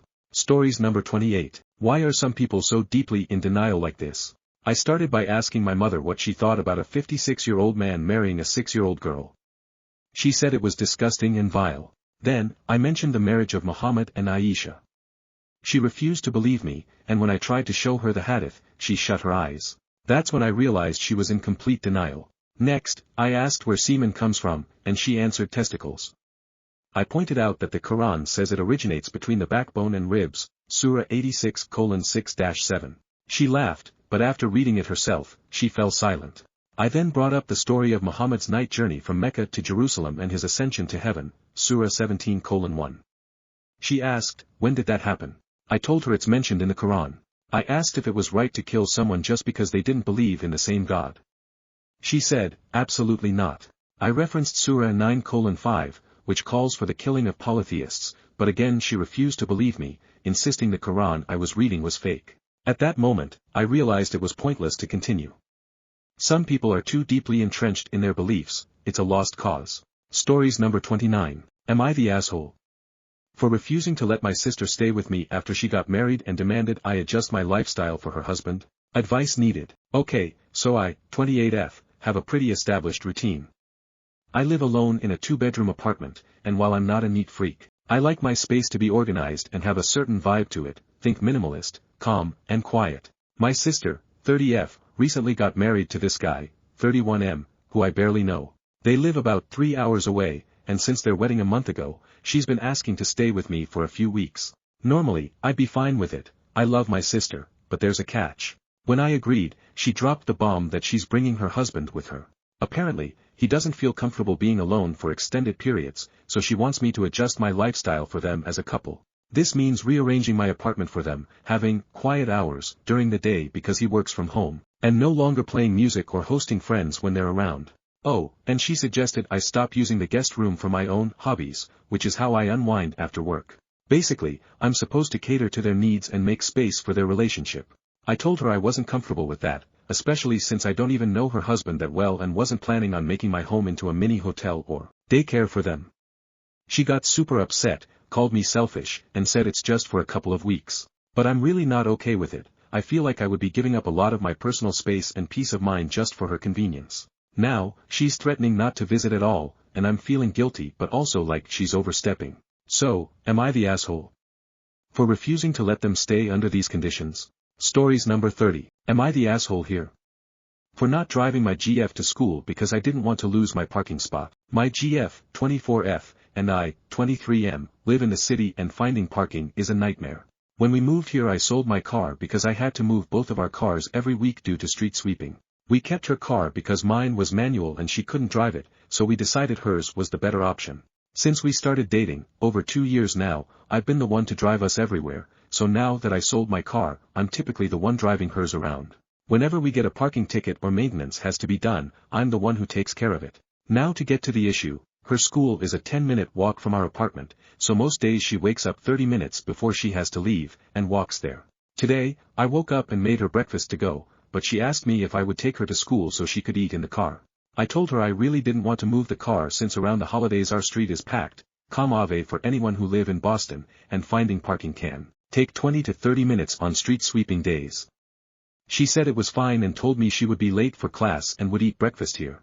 For clarification, I made her a bacon, egg, and cheese sandwich wrapped in parchment paper and put her coffee in a thermos so that she wouldn't be late for class. When she started eating she gave me the cold shoulder, and when I asked why, she told me it was ridiculous that I wouldn't take her to school over a parking spot. I told her she has never had to worry about parking, so she doesn't understand why I would prefer her to walk 10 minutes than me to drive 30 to find parking. Am I the asshole? Edit for clarification. It's a sunny 61 degrees day here in Boston. She can't park on campus because she doesn't have a permit to park. I don't need the car, we live 2 minutes from the train station and it can get me anywhere I need to go. She wouldn't be late if she took the breakfast to go and ate it on the way, that's why I wrapped everything up. The only reason she was late was because she stayed behind to eat and argue with me ***. Stories number 31. Where are the independent men? Yeah we have heard it, men want an independent woman, but where TF are independent men? Where is a man that I don't have to pick up after? A man who will know how to cook. A man who knows how to clean his home. A man who can properly shop for groceries. A man who will set up his own doctor appointments.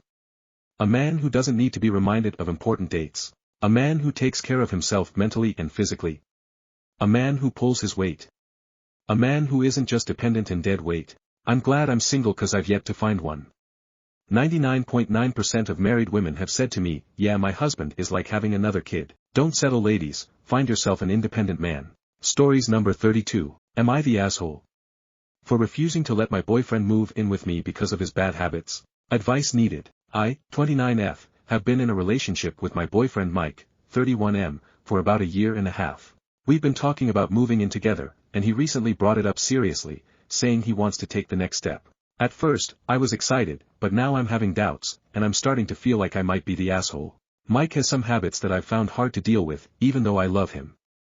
He doesn't clean up after himself, at all. I'm not talking about minor things like leaving a cup on the counter, I'm talking about leaving dishes piled up for days, clothes all over the floor, food wrappers everywhere. He never takes out the trash, even when it's overflowing. And when I try to ask him to help out or even just clean up after himself, he acts like I'm asking for too much. He says things like, I'm just not a clean person, or, that's your thing, not mine. I've tried to have calm conversations with him about it, and while he agrees that it bothers me, nothing ever changes. I've also noticed that he spends most of his time on the couch watching TV, and if I ask him to help with something, he'll either put it off or say he's too tired after work. I've talked to him about moving in together, and I told him that I'm just not sure if it would work because I don't think I can live with someone who won't contribute to keeping the space clean or help with daily tasks. He got defensive and said I was making him feel like a burden, and that he was willing to try harder. But honestly, I've heard this before, and I'm not convinced. I love Mike, but I'm starting to feel like it might be more of a hassle than a joy to live together. I don't want to be the person who does everything while he just chills out. I also don't want to become resentful. I've tried talking to him about it, but now he's hurt, saying I'm not giving him a fair chance and that he feels like I don't trust him. I'm just not sure if this is something I'm willing to put up with long term. Am I the asshole for refusing to let him move in unless he changes these habits? Stories number 33. Am I the asshole here for telling my friend next time then? After I missed her wedding. We are childhood friends. We have a brother-sister relationship. This gal married at age 23 for the first time. Her husband was a nice guy. Good looking, good character. They got a divorce 1.5 years after because my dear friend wasn't feeling it anymore. After some time, she found someone else. No, she wasn't cheating, this guy is someone I approve of too. Sadly, I got sick and hospitalized just before the wedding and couldn't make it, so she and her husband visited me. We had some laughs and she said, "I wish you were there with us too. I wanted to have my third dance with you." Context: first dance is for the groom, second for the father and third is for the brother if bride has any. To lighten the mood, note that I was under heavy medication. I blurted out, "Don't worry. I won't miss the next one." After I said, her husband was laughing on and she slapped me and left. A week has passed and she doesn't speak to me. Edit: I didn't think this post would blow up like that. I thank you for all comments and insights. My friend contacted me and invited me for drinks. They were back from their honeymoon and we went to a pub we frequent for another round of celebration since I missed pretty much everything. We both apologized to each other, me for the joke and her for slapping me. I asked about the silence. They told me it was a combination of both being abroad for honeymoon and feeling awkward after the slap. She admitted found it funny after she cooled down. Her husband found the joke hilarious apparently, but he made me promise to pay the alimony if they get divorced, so now I have motivation to make this marriage last as long as it can. XD. Aside from that, everything is cool. We got to have the dance I missed too. Stories number 34. Am I the asshole here? For telling my fiancé my stepdaughter isn't mine, sort it yourself. I'm a 27-year-old man, and my fiancé is 30. We've been together for nearly 4 years. I have a 6-year-old son, and she has an 11-year-old daughter from previous relationships. Up until now, we've never had any issues regarding the children. Yesterday, her daughter was set to go on a camping trip for a friend's birthday, where they'd be doing activities like kayaking. My fiancé dressed her in a dress, and I mentioned to her that it didn't seem like the right choice for the occasion. She seemed offended and said her daughter could wear whatever she liked and that it wasn't a man's place to judge. I tried to clarify what I meant, but she cut me off, saying, "She's my daughter, not yours." I took my son to a pre-planned match when my fiancé rang me. It turned out the birthday girl's mom had told her daughter she couldn't go in a dress and needed to wear a tracksuit or something similar, so they didn't let her on the bus. My fiancé then asked if I could leave the match early to drive her daughter to the activity center. I replied, "Why should I? She's not my daughter, and I'm here with my son. Neither of us are talking now." I do pity for my stepdaughter and I wasn't being spiteful. My son was looking forward to it and it would be about 4 hours of travel. Am I the asshole here? Edit. From what I get, I was a bit of an AH, she was a bigger AH, so I'm gonna try and talk it out and see what we both want. Update. Telling my fiancé her daughter is not mine. People wanted an update and I wanted a rant. I had a conversation with my fiancé, and she asked why I would say something hurtful. I replied I was just repeating what she had said to me earlier. Then she asked if I loved her daughter, and I said I did. She asked if it was as much as I loved my son, and I responded, almost as much. She got cranky. I asked her if she loved my son. She said no. I asked if she loved me, and her answer was sort of. She started crying, woke up her daughter, and told her they had to leave, though I hadn't told them to go. I said we could talk about it tomorrow, but she insisted, saying he doesn't want us anymore. I told her that I never said that. Her daughter began crying and didn't want to leave, but her mother said, "Don't let me leave on my own. He doesn't want you." I reassured them both that they were welcome to stay. My fiancé decided to leave, without her daughter, and now she's not answering. When I spoke to my daughter's father, he just laughed and said she couldn't even hold off on the crazy until after the wedding.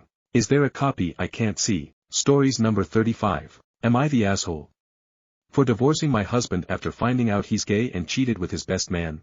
So, this is kinda raw and I'm still not sure how to feel about it, but here goes. My husband, 31M, and I, 30F, have been together for almost 6 years.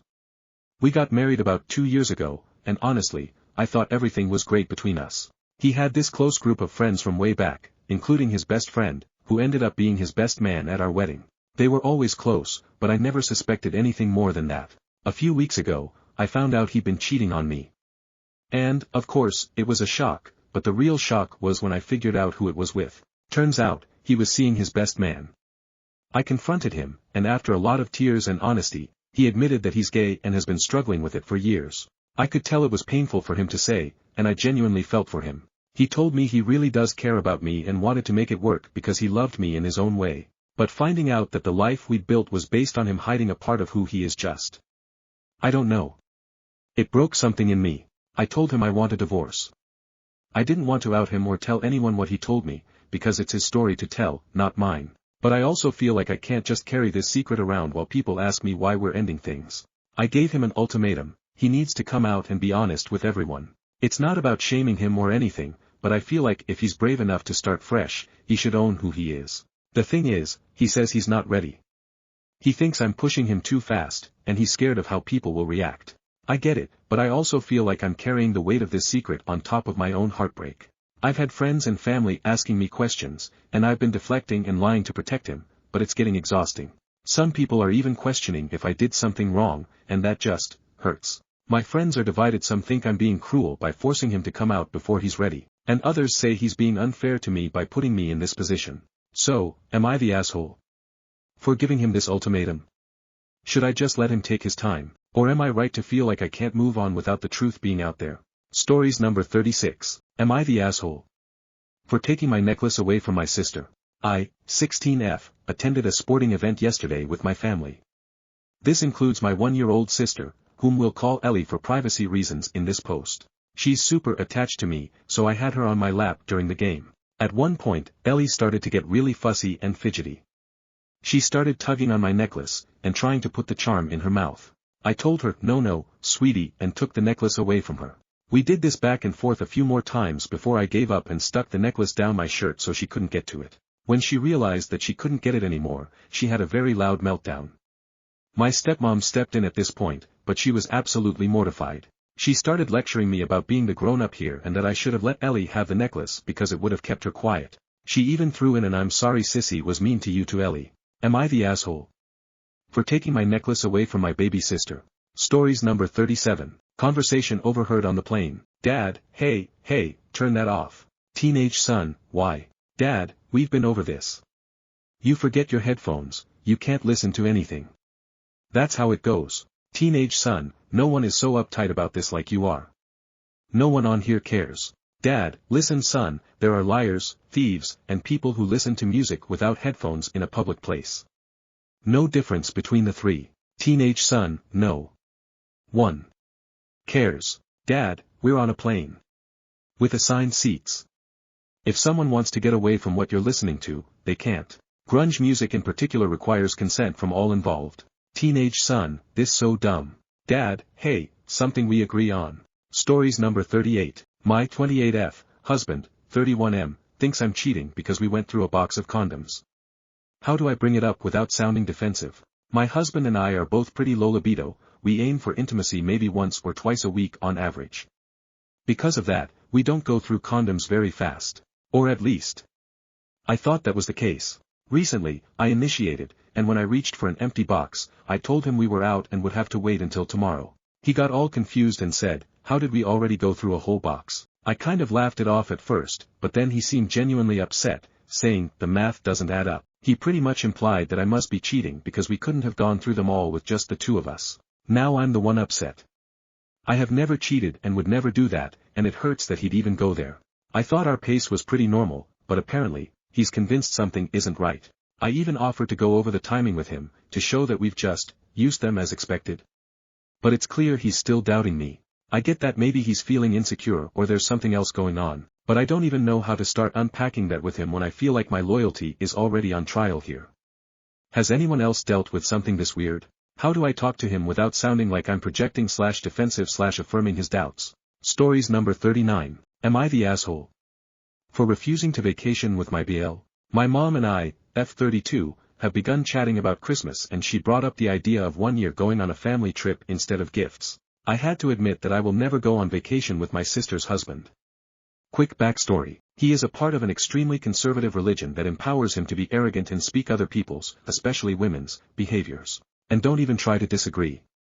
He will say no repeatedly, like a child, until you give up. One of the first Christmas he spent with our family, he tried to get physical with my husband and brother over a perceived slight. He has an extremely short fuse and violent tendencies. It should have been a deal breaker for my little sis, but, nope. He is verbally abusive to my sister. They just had a baby and he yells at her and belittles her mothering. He has also walked out on her several times and the baby is barely a month old. He doesn't like dogs and does nothing but taunt ours when he could easily leave them alone. This list would make it seem like a clear choice, but I can already hear my mom lamenting that she just wants the whole family together for the holidays. But considering that I would be on edge and not able to enjoy myself, why would she prefer that over separate quality time? The man has more red flags than a Chinese embassy. I know my mom thinks it's selfish and that I'm missing out, but I have an 8mo daughter and I don't want to waste my time with such people. Stories number 40. Your daily reminder that it's not a moral failing not to want sex, ever or at any given point. Got downvoted for telling someone that having painful or unwanted sex can cause a sexual aversion and she should not do it, and that enraged me. If sex is painful, don't have it. If you're regularly saying yes to unwanted sex because your partner wants it, you risk aversion. Your partner, even if you are married, is not entitled to your body. If they are constantly groping you or leading non-sexual contact towards sex, and that is not what you want, of course you will start to be wary of physical contact. Way too many people, especially men, on Reddit want you to think that it's bad or wrong to not want sex for any reason or no reason at all. It's not. It's neutral. You're not broken. Stories number 41. Your daily reminder that it's not a moral failing not to want sex, ever or at any given point. Got downvoted for telling someone that having painful or unwanted sex can cause a sexual aversion and she should not do it, and that enraged me. If sex is painful, don't have it. If you're regularly saying yes to unwanted sex because your partner wants it, you risk aversion. Your partner, even if you are married, is not entitled to your body. If they are constantly groping you or leading non-sexual contact towards sex, and that is not what you want, of course you will start to be wary of physical contact. Way too many people, especially men on Reddit, want you to think that it's bad or wrong to not want sex for any reason or no reason at all. It's not.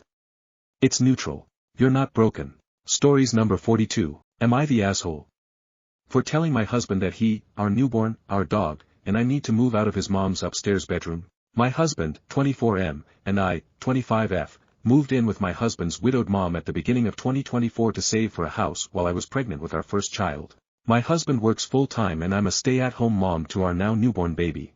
We pay his mom a small amount monthly and live in 2 out of 3 bedrooms upstairs. One is used as an office/living, the second is our bedroom/nursery, and the third is my husband's brother's room, who is a recent college grad. We knew this wouldn't be easy, but after 7 months of us living here, we've hit our roughest patch yet. We intended to move out of his mom's house sometime in 2025 and into our new home, but expenses and the economy have stalled our savings. Our plans have needed to change, but living in this current housing situation has become increasingly uncomfortable and taxing on our marriage. We have very little control in the home, always having to accommodate the other 2 residents here that live differently than we do, and respect for our personal space and time is inconsistent. Sometimes the food I need to grab in my 5 minutes away from the baby isn't in the fridge, or my mother-in-law is talking over me when I'm with my husband downstairs. All of this compounds when you add in being postpartum, learning how to parent for the first time, and the pressure of taking care of a newborn that cries around the clock. My husband and I fight almost daily. I can't get through a week without a meltdown that affects our routines, and I'm struggling to see how we'll make it through the coming holidays without more conflict. My husband is determined to stay here until either we 1, save enough for a down payment, or 2, he gets a job with higher salary. However, both of these are unlikely to happen within the next several months. Graciously, my parents have gifted us $10,000 to help us move out sooner and before things get any harder. After receiving this, I told my husband in a conversation that we need to move out and into an apartment ASAP, but he completely freaked out. I made things worse by pushing him and creating a huge argument out of my pain points with living here. Now I'm the bad guy for telling him that we need to move out sooner than we originally planned, and not into a house. Stories number 43. Am I the asshole here? For telling my friend that she has no idea what Slavic is. So I, 26F, have a friend, 27F, whose mind has completely been poisoned by TikTok. Half of the things she watches are Slavic girl diet, you know she's Slavic when she doesn't pay 50/50ths, and so on. She's American. Completely 100% white American. Her parents? They were also born and raised in the US. I know her grandmother is from Ireland, but that's about it. She makes her own TikToks now too, and titles her videos as Slavic girl dating hacks and similar. She has even developed the accent, which sounds like a comedic stereotypical Russian accent. She gets English grammar wrong purposely to sound more foreign. Winter's here soon and she only basically leaves the house wearing a Russian fur hat, what they are called. I am not even kidding. Slavic this Slavic that. Recently, I finally told her that just because she can fake the accent and dress a certain way does not make her one bit more Slavic than an average American, white girl. Now she's pissed, and I feel like our friendship has ended, as she's not responding me. Our mutual friends think I'm being racist and an asshole, so am I the asshole here? Stories number 44. Just thought LD share a weird ass encounter I had this weekend. My 22M grandpa's neighbor is probably in her late 30s. I am staying with him for a while because of a roommate situation. His property is a few acres and the neighbor's lot is similar. They are separated by trees. My grandpa has a dog, an old German shepherd. He's gotten sensitive to noises lately. Here's the problem. Neighbor is a Halloween fanatic. My grandpa said she gets her Halloween decor up in late August, but the issue isn't the decor. It's that she's got this odd soundscape. The soundscape includes a fireworks gunshot-type cluster of bangs that happen every so often. Given the distance between the homes, we shouldn't be able to hear any of it. Anyway, she runs it from about 5 p.m. till 10 p.m. They don't get trick or treaters or anything in this area. Houses are too far apart, have long private drives. So all of this is for herself. My grandpa is too nice conflict avoidant to do anything about it. But I feel so bad for the dog. After a day of the sounds triggering the dog, I went over and I introduced myself. It was my first time meeting her, so I didn't want to immediately launch into my complaint. I went along with some conversation to build rapport. She was extremely chatty at first, asked a lot of questions about me, tried to guess my ethnicity. I have a racially ambiguous face and she wanted to prove she could read my features or whatever. From there she started telling me which celebrities I remind her of, haven't heard of any of them, and then she started talking about horror movies. I couldn't get a word in. I had to interrupt her. I explained about our dog. Started with, maybe you could consider using a different soundscape, or turning it down.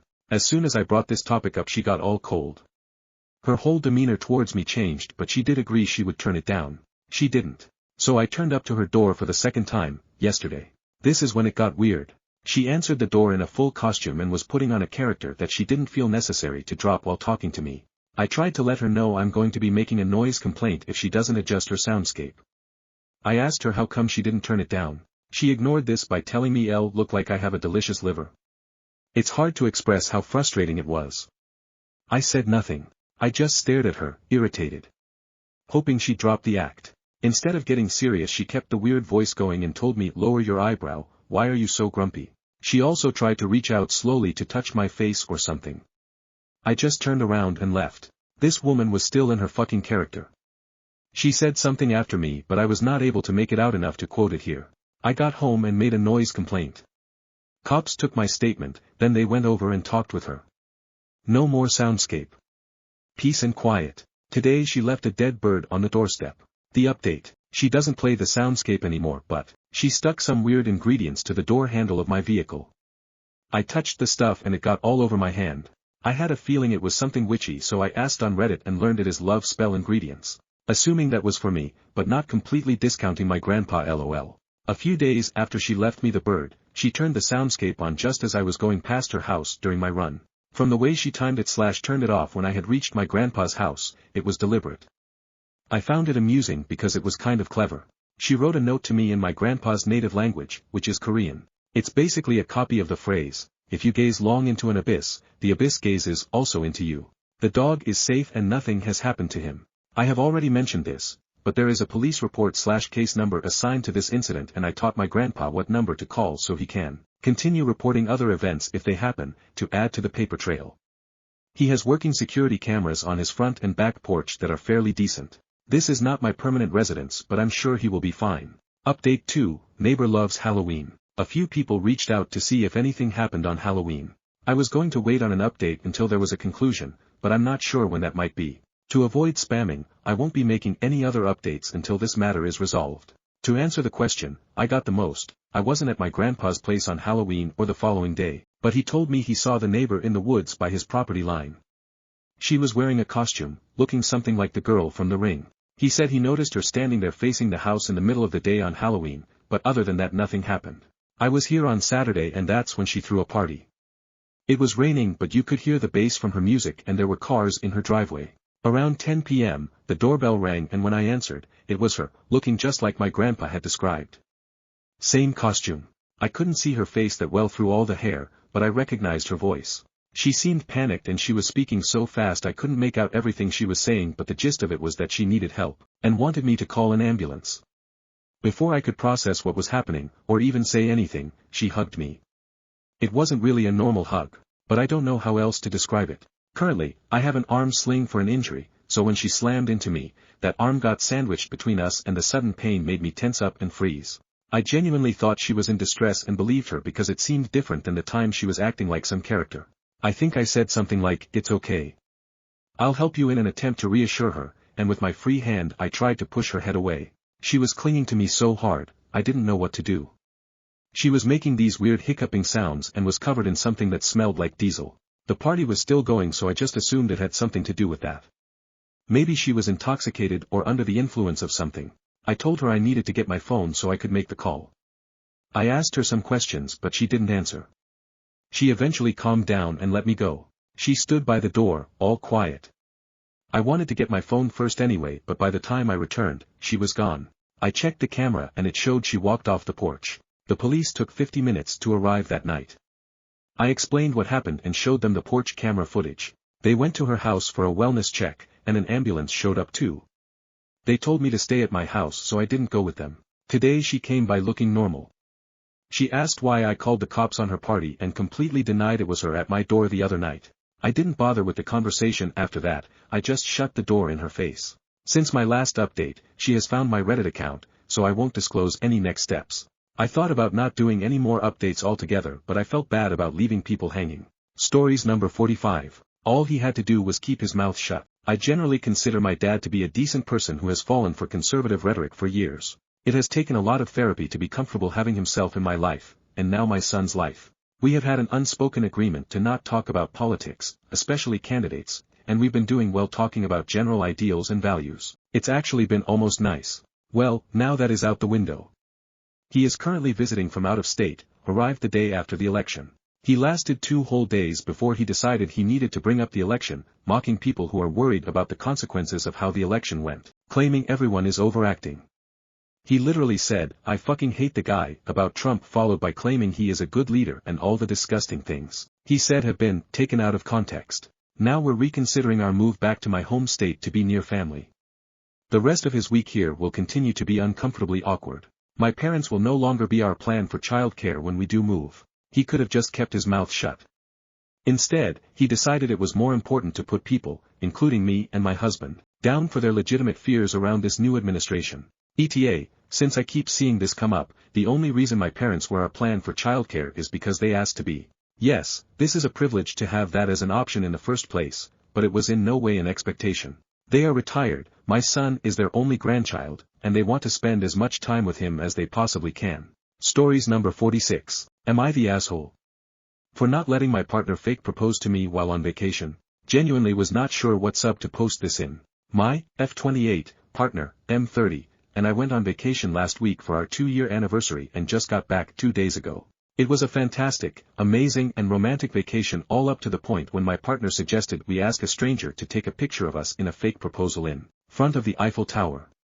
When he asked this, my heart started beating so fast. I immediately assumed he was saying fake proposal as a ruse for a real proposal, which is not something we have talked about yet. I think I just said, "Wait, what do you mean?" And he said that proposal pictures in this spot were really popular and that we should take the opportunity while we can. I said that I wasn't really interested in a fake proposal picture and that I thought it was weird that he would suggest that. We moved on pretty quickly and went to dinner. When we got back to our hotel that evening I asked him about it, since it had been on my mind and I could tell that I had actually really upset him. I asked him explicitly, "Were you planning on actually proposing to me and I ruined it?" And he said no, that he doesn't think we are ready for that step, and for the record, I agree. Our relationship was long distance for the first 8 months and I am planning on moving in with him when my lease is up in January. He said that he always thought the proposal picture in front of the Eiffel Tower was really romantic and that he's worried whenever he actually does propose it won't be as romantic as Paris, so he wanted to get the picture while we could. I apologized but told him that I was only interested in actual proposal pictures, and that I would love them whenever/wherever it happened. He has been pretty crestfallen since this conversation and I really feel like I genuinely ruined something for him. I called some friends when we got home and got mixed advice, some agreeing that it was a really odd request, and some saying I should have just taken the fake proposal photo, which would have been no harm done. Am I the asshole for not taking the photo with him? Stories number 47. Am I the asshole for not caring if my mother is allergic to cats? I, 27F, have a mom, 53F, who's severely allergic to cats and has asthma, which cat dander makes worse. My husband, 32M, and I moved across the country a few years ago, from the East Coast to the West Coast, and since then, we've built our little fur family with 2 dogs. Now, we've been wanting to add a cat to the mix for a while, and we're financially stable and not allergic ourselves. A couple of months ago, I mentioned this to my mom, and her response was, in a snarky tone, well, just know the rest of your family and I will never visit you. But if that's what you want, then fine. It stung a bit to hear that, but honestly, she's only visited us once in the years since we moved. I feel like we should be able to make decisions about our own home without her allergies being a factor, especially since she rarely visits anyway. Some of my family thinks I'm selfish, but my in-laws think it's ridiculous for her to expect us to put our plans on hold just in case she wants to come by. Am I the asshole for not caring about her allergies and getting a cat anyway? Stories number 48. Why don't you knock next time? I was at a restaurant for my dad's birthday. I had to go to the bathroom. So I went up and went to the toilet area. I tried to open the door but it was locked, so I decided to wait, like a normal person. Then suddenly the guy who used the toilet went out and scolded me for trying to barge in and not knocking. I told him that's what the lock is for because this is a public place and not your house. I decided to mind my own business. Then when I exited, he was trying to talk to me but I told him I have nothing to say to him and let it be a lesson for him next time that it's like that in public bathrooms. So yeah, I decided to go back to my family. Then the guy goes to my dad and tells him what a jerk I am, and I told my dad my side. My dad told the guy that they can argue outside, but then guy insisted they do it here since it happened inside. My dad told him he will refuse to argue as it is his birthday, 70th, and the guy just kept wanting to argue. He and his friends then went to our table and got some food and threw it. The waiters intervened and told them they must leave, but one guy pushed a waiter and he bumped into another waiter carrying some food. Good thing the restaurant manager came in and kicked them out. He apologized, but my dad said it's okay but told him to report them to the police or have them pay for his food. The second option was chosen. Still, this was a special occasion for my dad. 70. And some assholes ruined it because I corrected him. Stories number 49. Am I overreacting? I found used sanitary ware in the bathroom of the guy I'm dating that wasn't mine. On Saturday the guy I have been seeing asked me over to his place for the first time. While I was there, I used his bathroom and I noticed pads plastic wrappings coming out from his bathroom bin. I opened the bin and, in the bin, I noticed tampon casings, more pads wrapping and used sanitary ware. After I left the bathroom, I then made an excuse and left his house. The whole thing had me stumped knowing that he lives alone, he lives in a studio apartment, and doesn't have any relatives in the area. I then confronted him about what I saw in the bathroom and his response was that he accommodated his brother's friend when she first came into the country a couple of months ago. The whole explanation sounds sus to me. Am I overthinking this whole situation, or am I correct in thinking that I should just leave him before anyone red flags appear? Stories number 50. Would I be the asshole here if I drop out of a friend's wedding after not being invited to the bachelorette? Hi.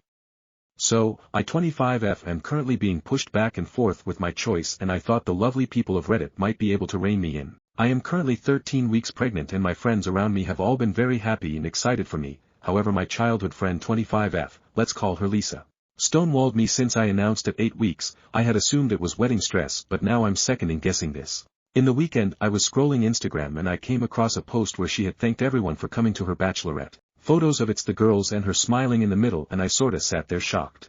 At first I tried to be mature and just let it go, but this was a girl I grew up with. She was a bridesmaid in my wedding party and I'm an honorary bridesmaid for hers. She's not having a wedding party. In the end, I guess hormones took over and I ended up reaching out to her. At first I went, "Oh, looks like fun." And she replied that it was, and after a tub of ice cream and a good sob I reached out and went, "Hey, sorry to be this person, but why wasn't I invited?" She immediately messaged me back with the response, "To be honest, the whole day was centered around drinking, wineries and heading to town after, and I'm not sure you would have enjoyed being around all of us drunk as fuck, especially cause you're pregnant right now. I get that an invite would have been nice regardless, but in all honesty, I just wanted to keep it very small. I'm really sorry you feel that way, but I don't want to make this a big thing because I've already had a shit week." I tried to respond with, "Hey, thanks for getting back to me, but I'm still upset cause the day is about you and I wanted to be there to celebrate you." And then she rung me and just asked me to not make this a big thing once again, and she sounded incredibly annoyed and like the doormat I am. I dropped it. After thinking this over for the past few days, I'm feeling very hurt and heartbroken. This was a girl I grew up with and loved and supported through a lot of shit. I've helped her plan and prepare a lot of her weddings, so to suddenly get iced out like this, I'm feeling a certain way. My husband suggests we don't go and I'm on the edge. So Reddit, would I be the asshole here if I declined going to her wedding and distancing myself? Update, 1 day later. Hi. Hope this is allowed, but you were all so wonderful and helpful, and turns out I got an update sooner than I expected. So, I haven't heard from Lisa, that I expected. What I didn't expect is a friend of Lisa to get in touch with me, let's call her Sarah. I knew of Sarah and spoke to her a few times at events we attended together, and she was one of the girls with myself went wedding dress shopping for Lisa. She was also a friend I noticed wasn't at the bachelorette, which was a surprise anyway, and at first she was doing a, hey how are you, and we did polite small talk blah blah until she finally went, so are you as pissed off and mad as I am at Lisa OP? Immediately I was slightly shocked, as the few times I had met Sarah she was very, I guess, demure.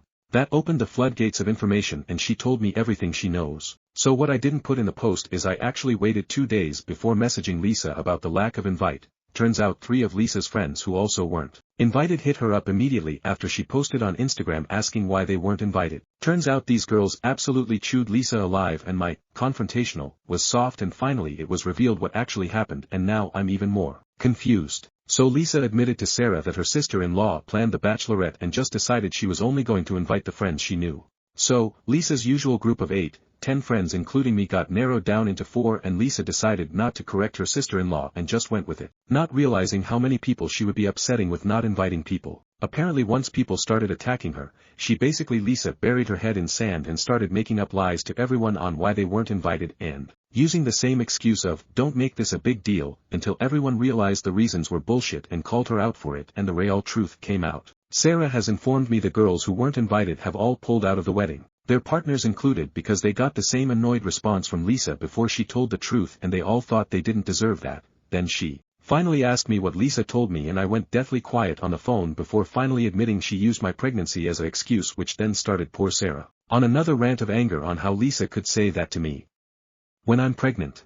Anyway, we ended the call and she hoped we could get coffee sometime, so I think I've made a friend. So that's the update.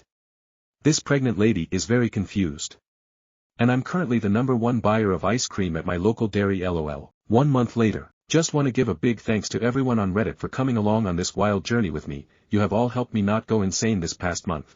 On to the update. So I attended the wedding. I know you can all boo me in the comments, but I was leaning towards not going until I spoke to my mum, who ultimately told me this would be a nice way of closing our chapter of friendship. I could walk away with my head held high.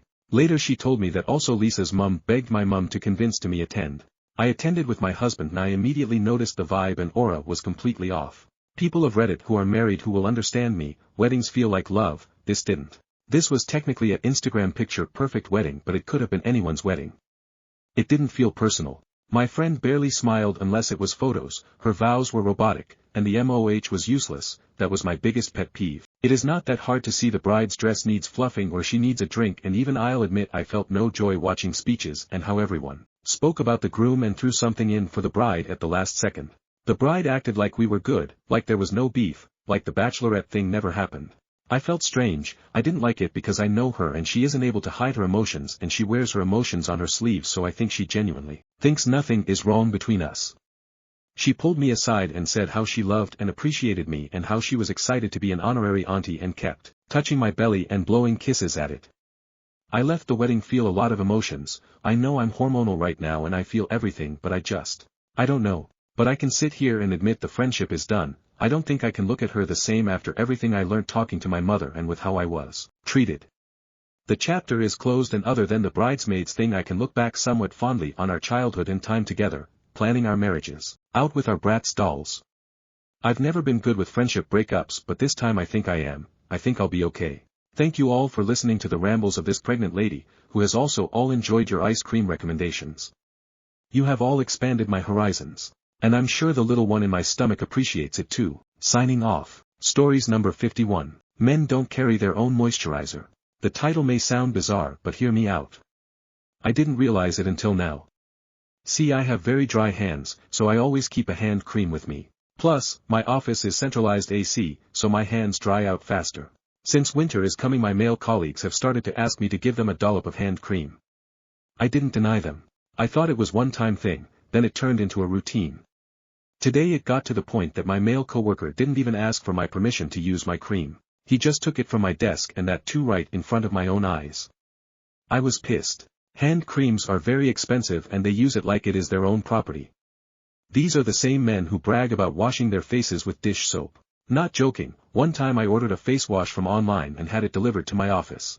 One of the male co-workers, the one that used my hand cream without my permission, said that these are useless. He used dish soap or hand wash and it works just fine. My issue is why can't you just buy your own hand cream? Why use mine? If you have to constantly use it then buy your own man. It is not just hand cream, they even use my electric fan whenever they please. I have no issue with it but damn just ask. I don't understand why do men mock women for using these products but on the other hand they are using it too. But they are hoarding someone else's stuff. Why can't they just buy their own moisturizer? Stories number 52. How do I 19F tell my boyfriend 18M that I've been sleeping in my car after seeing him? How do I tell my boyfriend the truth? IF 19 have a boyfriend M 18 and I'm in college. I have social anxiety and I'm too scared to talk to people. When I had my car I would go over to see him and I would lie and say I was staying with my sister for nights when in reality I would sleep in my car. My car broke down when I saw him 2 weeks ago and my family is mad at me for going to go see him and calling his family to help me, which is understandable, but it was 9 p.m. and I was stranded. They were 3 minutes away while my sister was 25 minutes away. My whole family except for my dad and cousin hate me and basically want me dead. I always help my family but when I need help they act like in an inconvenience. He's the only person that cares about me and Friday I'm gonna go take the train to see him but I'm not gonna have anywhere to stay. He means the world to me, which is why I'm doing this. We've been together for 2 years and just seeing him say he'll pay for everything melted my heart, but I feel terrible not telling him I've been sleeping in my car.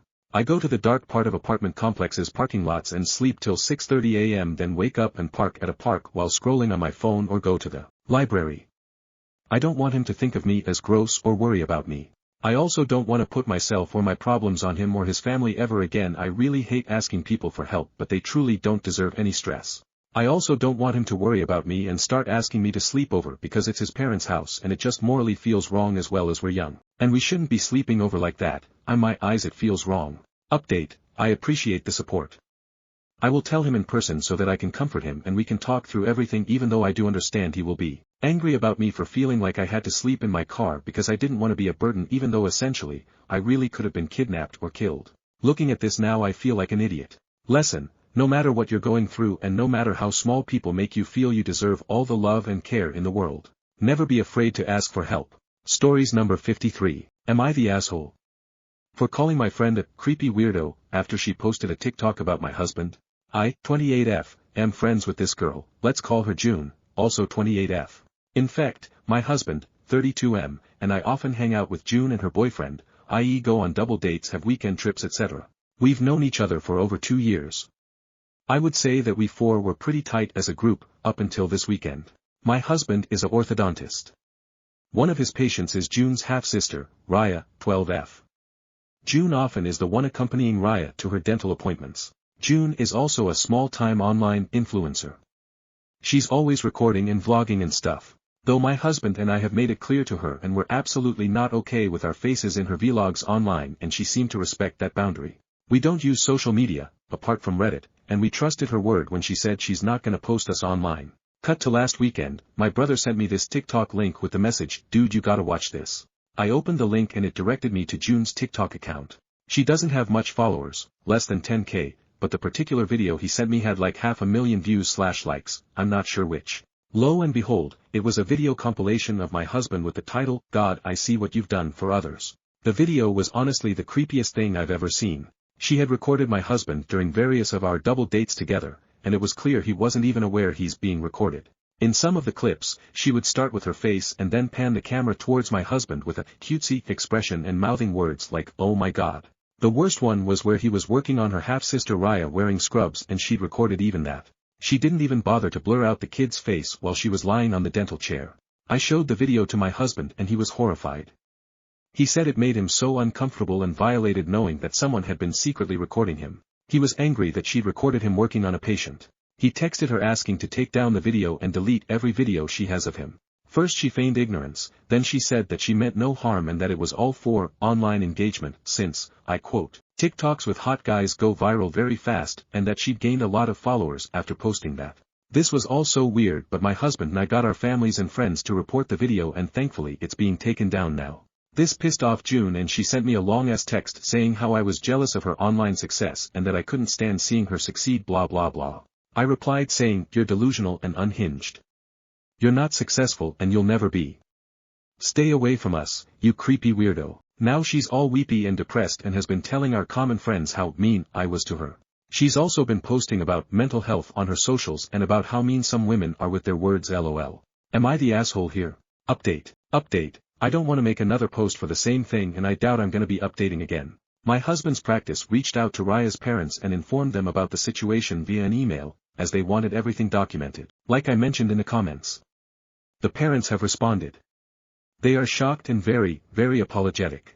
They have agreed to chaperone Raya on her appointments instead of June. They wanted to meet my husband personally to apologies but he informed them that that won't be necessary. June's TikTok video is still in the process of being taken down. No new updates on that. I guess she contested the reports or something. I'm not entirely sure. My husband and I have blocked her. My brother is keeping an eye on her account though, just in case she posts something else about us. We'll see what to do when it happens. We're gonna be consulting a lawyer if she bothers us again in the future. My husband is kinda shaken up / upset / annoyed about this whole thing. He's taken some days off from work and so have I. We'll plan a trip somewhere maybe, to take his mind off of these things. Right now, I need to be there for him. I won't be posting anything for now. We haven't contacted her boyfriend yet.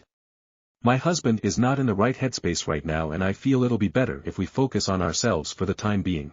We don't want the added headache of how the boyfriend will react if he's in on this or whatever. We'll inform him after some time. I know this is selfish but I think it's for the best. Thank you all for the responses. Update 2. I genuinely hoped I wouldn't be updating this story again, but life had other plans. We thought the drama was done, but nope. We filled June's boyfriend in on everything, and he was shocked, hurt, and confused. Turns out, June managed his social media, and he had no clue what she was posting. He thanked us, and we thought that was it. But then he asked to meet up, saying he needed to discuss something. To be honest, we were extremely hesitant to meet with him. We were so done with the drama and didn't want to get sucked back in. But he seemed genuinely concerned and willing to listen, so we agreed. At the meeting, he revealed he'd confronted June. She broke down, professed her love, and claimed her obsession with my husband was for social media clout. Apparently, his total package made for great content. When he asked to see her phone, she refused. So, he checked her laptop, and found hundreds of sneaky photos and videos of my husband. And, for laughs, she had pics of me looking my absolute worst, mouth open while eating, weird faces, the works. I think I'm pretty good looking, but these photos were the opposite. It's like she wanted to prove a point about my husband's ugly wife. June's boyfriend dumped her. But, honestly, we're even more freaked out now. The scale of her obsession is terrifying. Hundreds of photos and videos. That's not just a crush, that's fixation. The thought of her escalating to something more is keeping us up at night. As a small consolation, June's boyfriend made her delete the videos from her social media and laptop. But, God knows how many more copies she has. Despite June not reaching out after all this went down, we're still on high alert. Her radio silence is kinda unnerving, and we're bracing ourselves for whatever might come next. Hopefully it is in fact just for social media clout, not some weird baby reindeer type obsession with my husband. It's kinda unsettling how she was friends with me for over 2 years, we hung out often, we've gone on weekend trips with her and her boyfriend, we have so many mutual friends, and yet no one knew she's doing this behind our backs. Either I'm bad at reading people or she's very good at being sneaky and deceptive. I'm also mentally kicking myself for not realizing that someone was taking pictures of me. I feel my husband and I both need to be less dumb and more aware of our surroundings lol. On a brighter note, Raya's parents are super thankful to my husband for still treating Raya after everything. That's it for now. Hopefully, this is really the end. Update 3. 2 months later, I've been sharing some updates on a pretty unsettling situation we've been dealing with. For those who haven't seen my previous posts, the short version is that my husband and I had a friend, June, who started acting super obsessively toward my husband. She secretly recorded him, posted weird videos of him online, and we eventually had to cut ties with her. So, after not hearing from June for 3 weeks, things took a really creepy turn on Friday. We hadn't heard a word from her, so we both got a little more relaxed about the whole situation. We went back to work, and everything seemed fine, but turns out, we were wrong. My husband went to the store after work to grab some groceries. He had no idea June was following him, but when he got to the parking lot, there she was. As soon as he saw her, he tried to get to his car as quickly as possible, but she was already closer and blocked the way to the door. He tried to walk away, but she stepped in front of him, begging him to talk to her. She kept saying it was just a harmless crush and that she'd leave us alone if he'd just listen. She even said, please, talk to me." He didn't respond and kept trying to walk away, but she wouldn't let him. She begged again and reached into her coat pocket. My husband heard a metallic sound and instantly thought she might be pulling out a weapon. In a split second, he grabbed her hand to stop her and pushed her away with force. She lost her balance and fell down, but he didn't stick around. He quickly jumped in his car and sped off as fast as he could. Thankfully, she didn't follow him. After getting away, my husband immediately contacted the police. They managed to get security footage from the parking lot, and it shows two people, a man and a woman, running towards the car. After a short while, the man pushes the woman down and quickly gets in the car, speeding off. The footage wasn't super clear, but it shows the general sequence of events. Of course, it's still not totally clear what she was planning or what she had on her, but the situation was extremely tense. We've been trying to get a restraining order against her, and hopefully, this time we'll get it, but we're not entirely sure how things will unfold now. We're also moving to my parents' home country for a while just to feel safer and take a step back from everything. It's going to be tough rebuilding our lives from scratch, but I guess that's what's in our destiny. So yeah, that's where we're at. This whole situation is terrifying, and we're just trying to keep our heads straight and stay safe. I'll keep you all posted if anything else happens, but for now, we're just trying to lay low and handle this as best as we can. Stories number 54. Am I the asshole here? For not playing peacemaker between my ex and our kids. I, 38M, share 3 kids, 16F, 12M, 10F, with my ex, 43F. I am currently engaged to my fiancé, 34F, with whom I share a kid, 2F. After the birth of our youngest, my ex's personality changed significantly and she became an evangelical. We divorced 2 years later. My ex is married to a pastor of a church. We have joint custody, but my kids do not like to spend time at their mom's house. It is to the point where my oldest only sleeps at my house. Well, recently there was a fight between my ex and our oldest that was pretty brutal related to my oldest dating. My oldest basically told my ex that her views about women and sex are ass backwards, and she said, "I am so glad I have dad and my fiancé to talk to. And it is shit like this is why none of your children like you." Then she stormed out of the house and drove to my house. My ex called me and was pretty upset about the whole thing. She wanted me to defend her to our daughter and make her apologize. I spoke to my daughter and got a complete rundown of the conversation. I told her I felt they each owed each other an apology. I told my daughter I would recommend apologizing for some of the language and the last sentence specifically. I also told my daughter she should not be driving when she is upset like that. She could use my account and take an Uber if she needed to leave. We had a good hug and cry, then she sent a text apologizing for the things we discussed. My ex then called me and said the apology wasn't good enough and that she feels my attitude/beliefs are undermining her relationship with all our kids. I told her that the things she said to our daughter about women, sex, and dating are pretty ridiculous and that she owes our daughter an apology. She then hung up on me. According to my younger kids, my ex has spent much of her time when with them in her room crying. Stories number 55. Am I the asshole? For not forgiving my best friend after she told my husband I was cheating on him. I, 30F, have been married to my husband, Alex, 32M, for 5 years. We have a good, solid relationship and trust each other completely. I've always been very close with my best friend, Emily, 29F, and we've been friends since high school. However, recently, our friendship has been put to the test.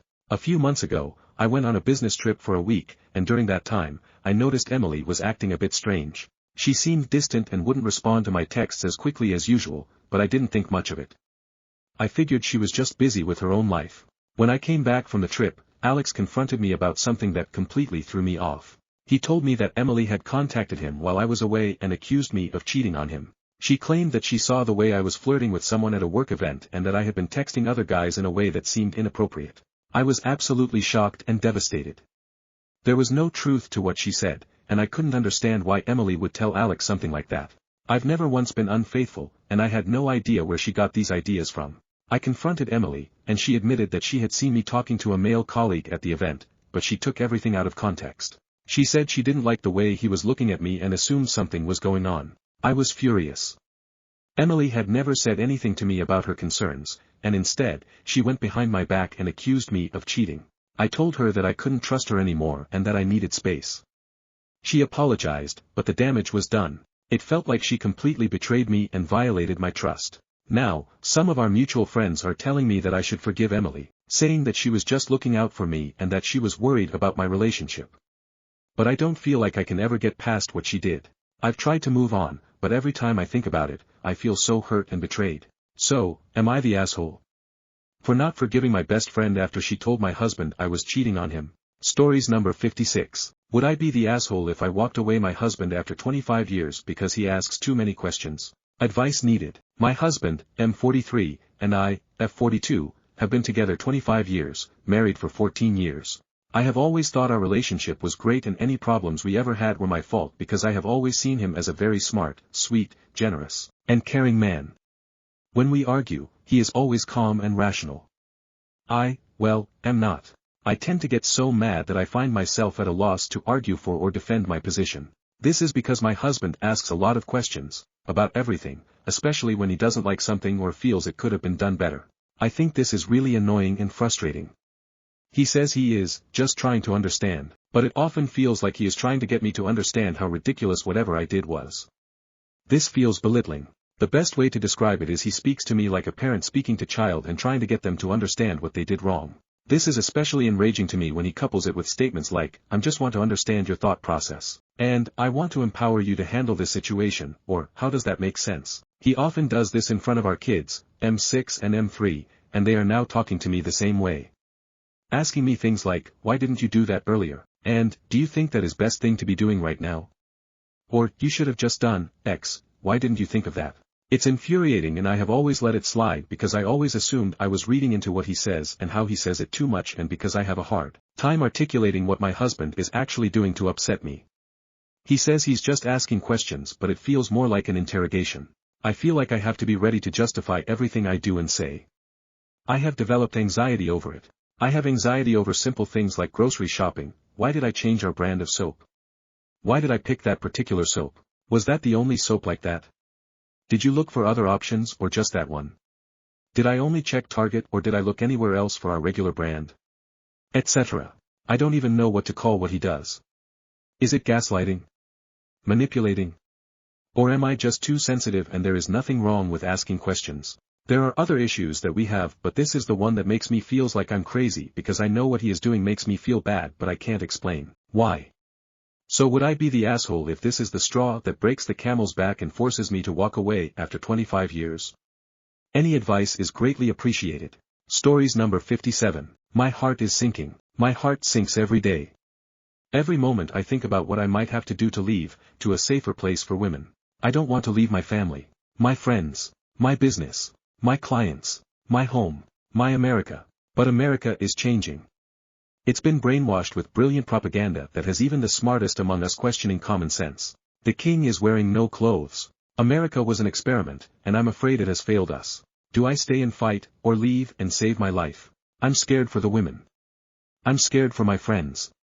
I'm scared that America is finally done for, that it has been taken over by religious zealots hungry for power.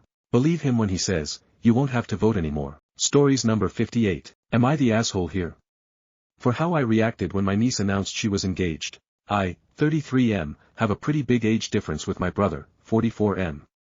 He had a child at 25, which means that I became an uncle at 14. Because we were pretty close in age, I formed a special bond with my niece, Ella, now 18F.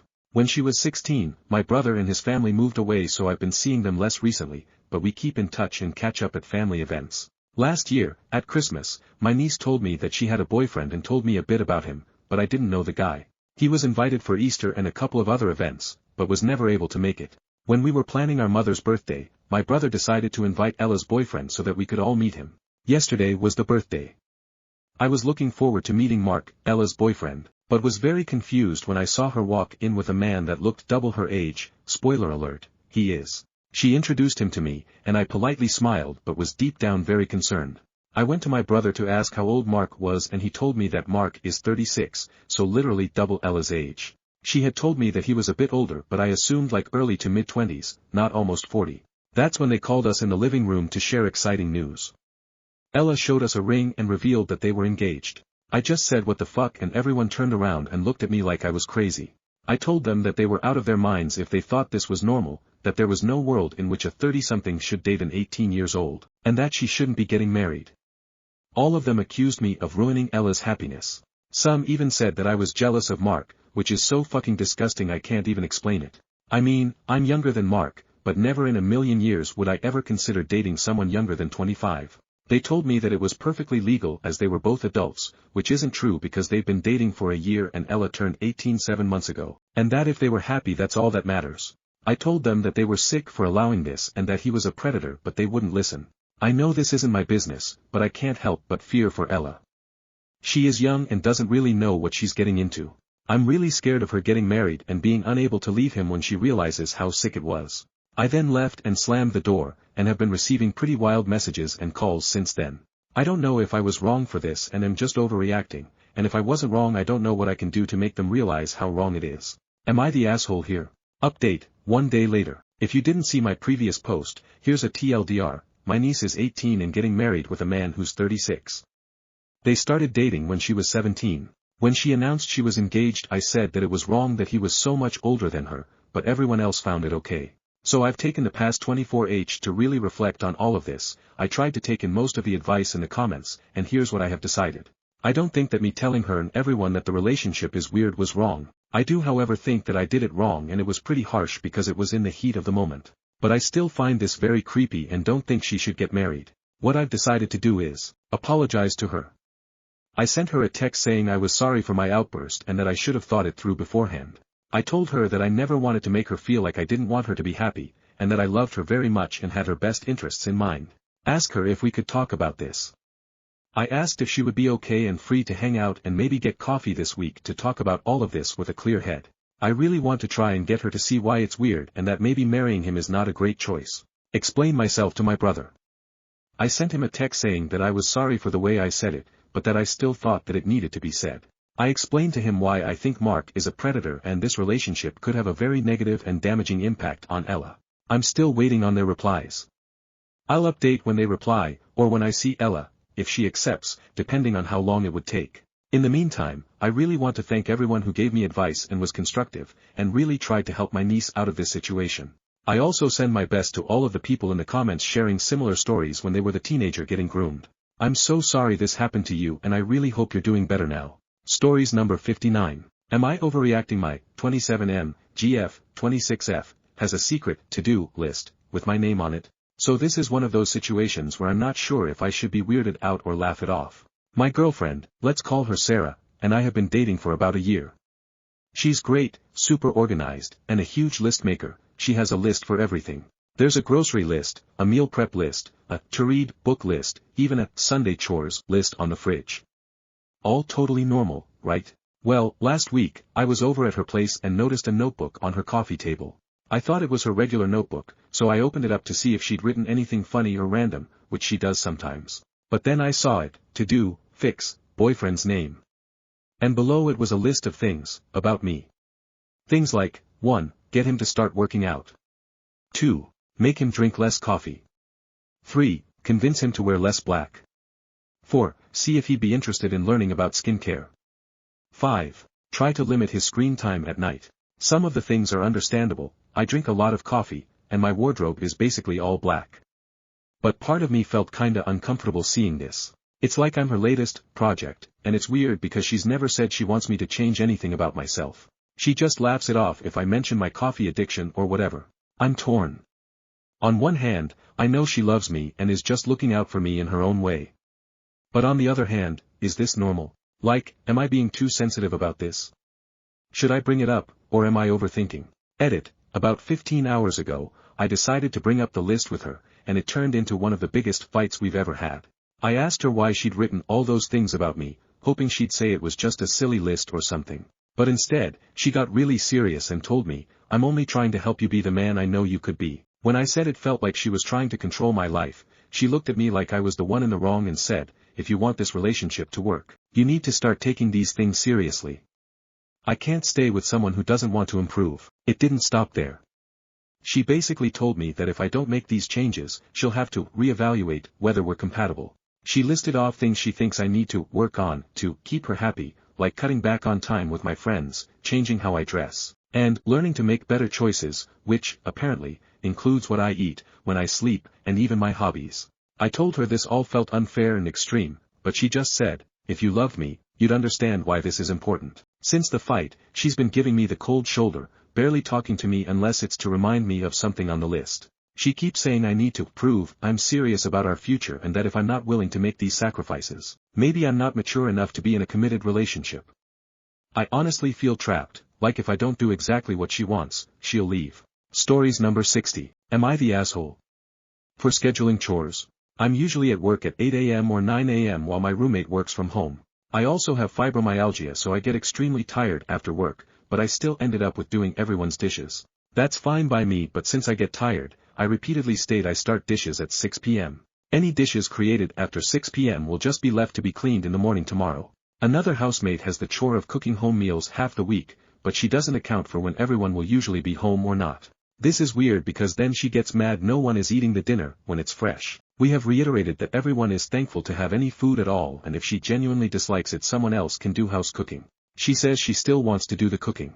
The main point is that she works at home in the share house, usually deciding her own hours. Yet she still makes dinner late, which is fine. What's not fine is that she gets really passive-aggressive, or straight up starts yelling, when I haven't done the dishes. If said dishes had been there for days or I hadn't told her I can't do dishes past 6 p.m. then I'd understand her frustration. But they're gone in the morning and I can't change my work scheduling. Should I just suck it up and take an afternoon rest, then get up to do the dishes when she's done making them? Or is she the odd one? Does ESH? It's just she gets so shouty and spiteful about dishes not being done the hour after dinner's made. They're just dishes, and I'm busy most of the day. I think she's overreacting, but maybe I just need to get better at time management or something. The other roommate has told me she doesn't care either way and doesn't want to get involved. Stories number 61. Am I the asshole? For removing my groupmate's name in a group exam because she did not contribute anything throughout the course. Hello all. I, 21M, am a senior in university. For one of our courses, we had a group exam, and it was that thing where you choose your grown group. We needed to be a group of 5, but we were only 3, so this one girl asked if she could be in our group. She had a reputation for not being actively involved, but since we needed to be a group of 5, I reluctantly agreed. Throughout the course, we had group projects, to which she contributed absolutely nothing. In fact, during those group projects, she would ask us if she was a part of our group, but still contribute little to nothing. I still added her name to our group, but I became increasingly frustrated as time went on. Then, our midterms came along, and it was a group exam where we had to be on site to take it. To nobody's surprise, she informed me through our class representative that she wouldn't be going to class. In the middle of the exam, she had the nerve to ask me if she was a part of our group, as if we did not include her the first, second, third, and fourth time. At that point, I just gave up and excluded her totally. I did not reply to her message because we wanted to focus on the exam, it was time sensitive. Then, afterwards, our class representative talked to me, and she sent me a screenshot of this girl asking her why I am not replying.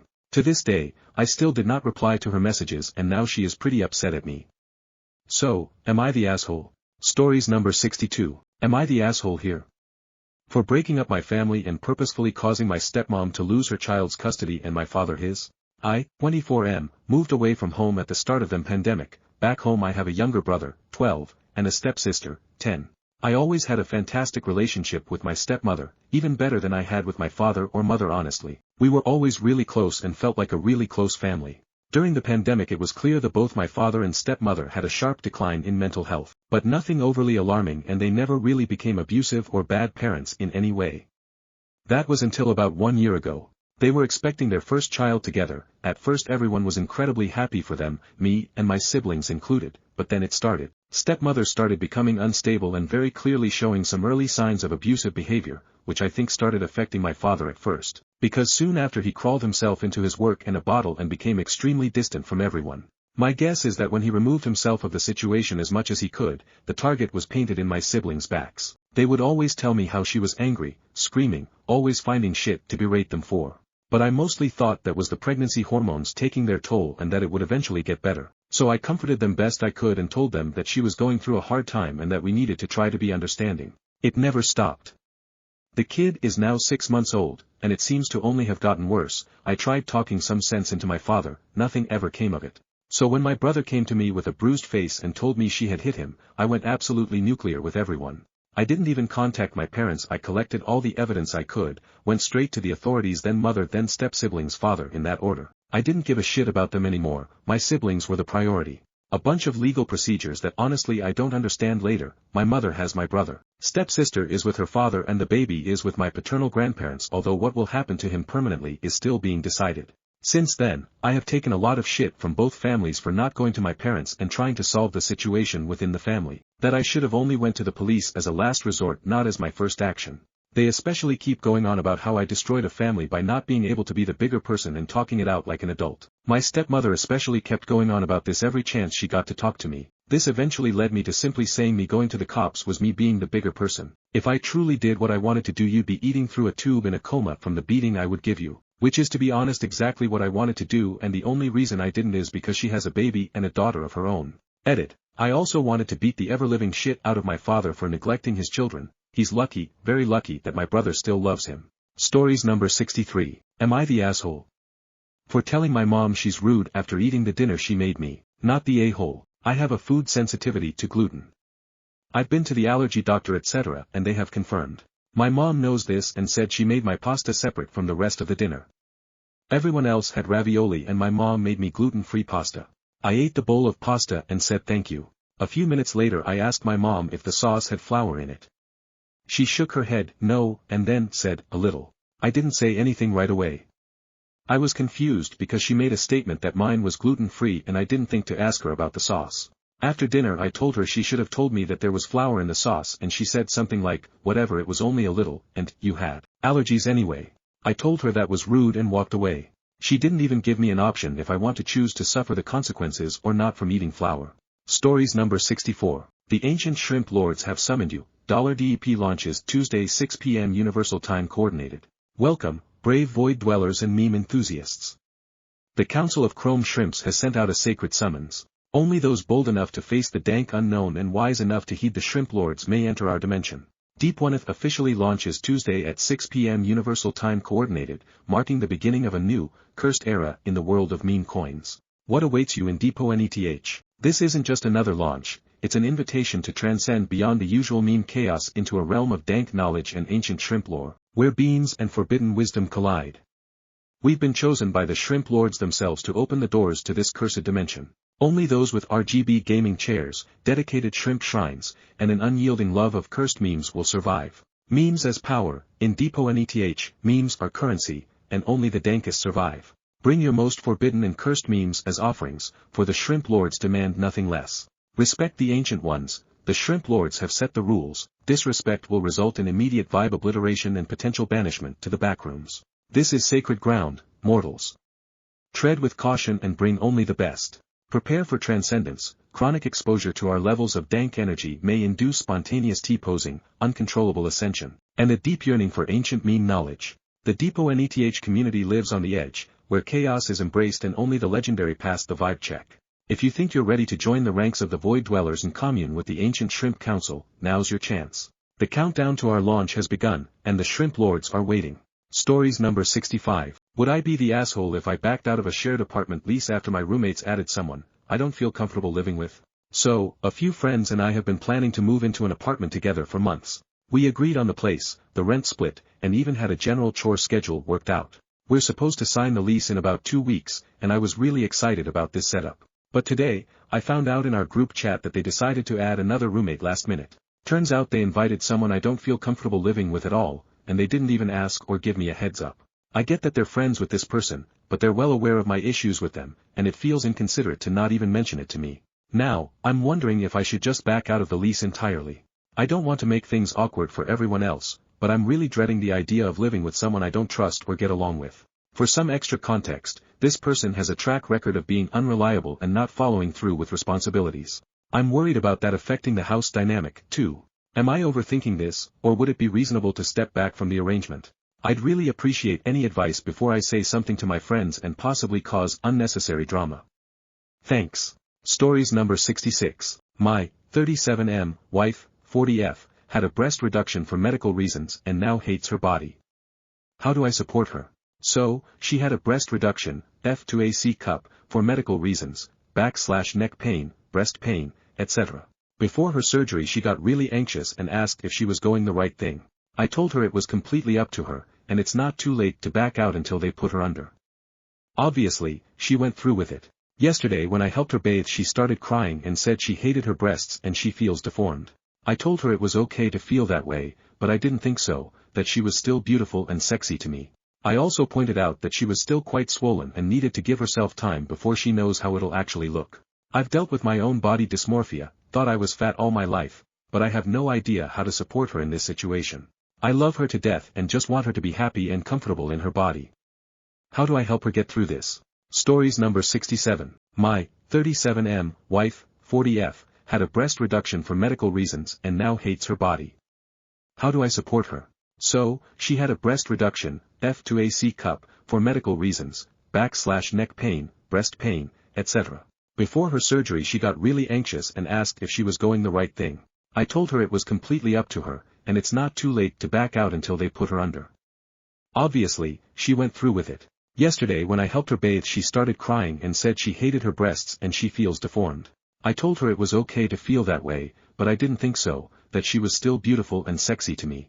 I also pointed out that she was still quite swollen and needed to give herself time before she knows how it'll actually look. I've dealt with my own body dysmorphia, thought I was fat all my life, but I have no idea how to support her in this situation. I love her to death and just want her to be happy and comfortable in her body. How do I help her get through this? Stories number 68. Am I overreacting? My partner pees in the pool, while standing outside of the pool. Update, thank you for helping me not feel alone in thinking this is disgusting. I also feel somewhat disgusting now lol. I have some science to back myself up, so I will definitely be having a conversation with him to stop doing this. I feel that he might be honestly mistaken in thinking that the chlorine makes it okay, so having some facts will help. Sorry for bringing this thought and image into your lives, please go look at some cute cat videos or something. My partner, 53M, pees in our pool like it's a toilet. For example, he will take a break from watching TV or something and walk outside and pee in it, and walk back in. I was gobsmacked when I saw him do it for the first time, and told him I thought it was disgusting, and asked him to not do it again. He says that the pool is full of chemicals, and it gets so diluted in all the thousands of gallons of water that it doesn't make a difference. I understand it's normal for people to pee in the pool when they are swimming, I myself do it occasionally. But to me, standing outside of the pool and peeing into it is different, it's trashy and gross. He continues to do it occasionally, and I always tell him I think it's gross, and it's a turn off, and ask that he stops. A few nights ago, his cousin was visiting for dinner and the cousin went out to smoke a cigarette. My partner goes out to keep chatting with his cousin, and then pees in the pool right in front of him. I was mortified. Is this abnormal behavior? Is this something people do? I am almost to the point of making it a big deal and inviting an argument, but I hold back because I keep thinking maybe I am wrong. Stories number 63. Aita for refusing to let my sister stay with me after she got married and demanded I adjust my lifestyle for her husband. Advice needed. Okay, so I, 28F, have a pretty established routine. I live alone in a 2-bedroom apartment, and while I'm not a neat freak, I like my space to be organized and have a certain vibe to it, think minimalist, calm, and quiet. My sister, 30F, recently got married to this guy, 31M, who I barely know. They live about 3 hours away, and since their wedding a month ago, she's been asking to stay with me for a few weeks. Normally, I'd be fine with it, I love my sister, but there's a catch. When I agreed, she dropped the bomb that she's bringing her husband with her. Apparently, he doesn't feel comfortable being alone for extended periods, so she wants me to adjust my lifestyle for them as a couple. This means rearranging my apartment for them, having quiet hours during the day because he works from home, and no longer playing music or hosting friends when they're around. Oh, and she suggested I stop using the guest room for my own hobbies, which is how I unwind after work. Basically, I'm supposed to cater to their needs and make space for their relationship. I told her I wasn't comfortable with that, especially since I don't even know her husband that well and wasn't planning on making my home into a mini hotel or daycare for them. She got super upset, called me selfish, and said it's just for a couple of weeks. But I'm really not okay with it. I feel like I would be giving up a lot of my personal space and peace of mind just for her convenience. Now, she's threatening not to visit at all, and I'm feeling guilty but also like she's overstepping. So, Aita for refusing to let them stay under these conditions. Stories number 64. Aita for uninviting my fiancé's work wife from our wedding. I, 29F, am supposed to be marrying the love of my life, 31M, in a few months. We've been planning this wedding for over a year, and it's been a beautiful, but stressful, experience. But there's one person casting a shadow over everything, and that's my fiancé's work wife, Lily, 30F. Let me backtrack a little.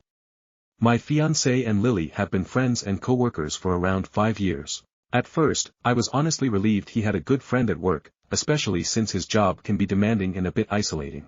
I tried to be the cool, understanding partner who wasn't bothered by how close they were.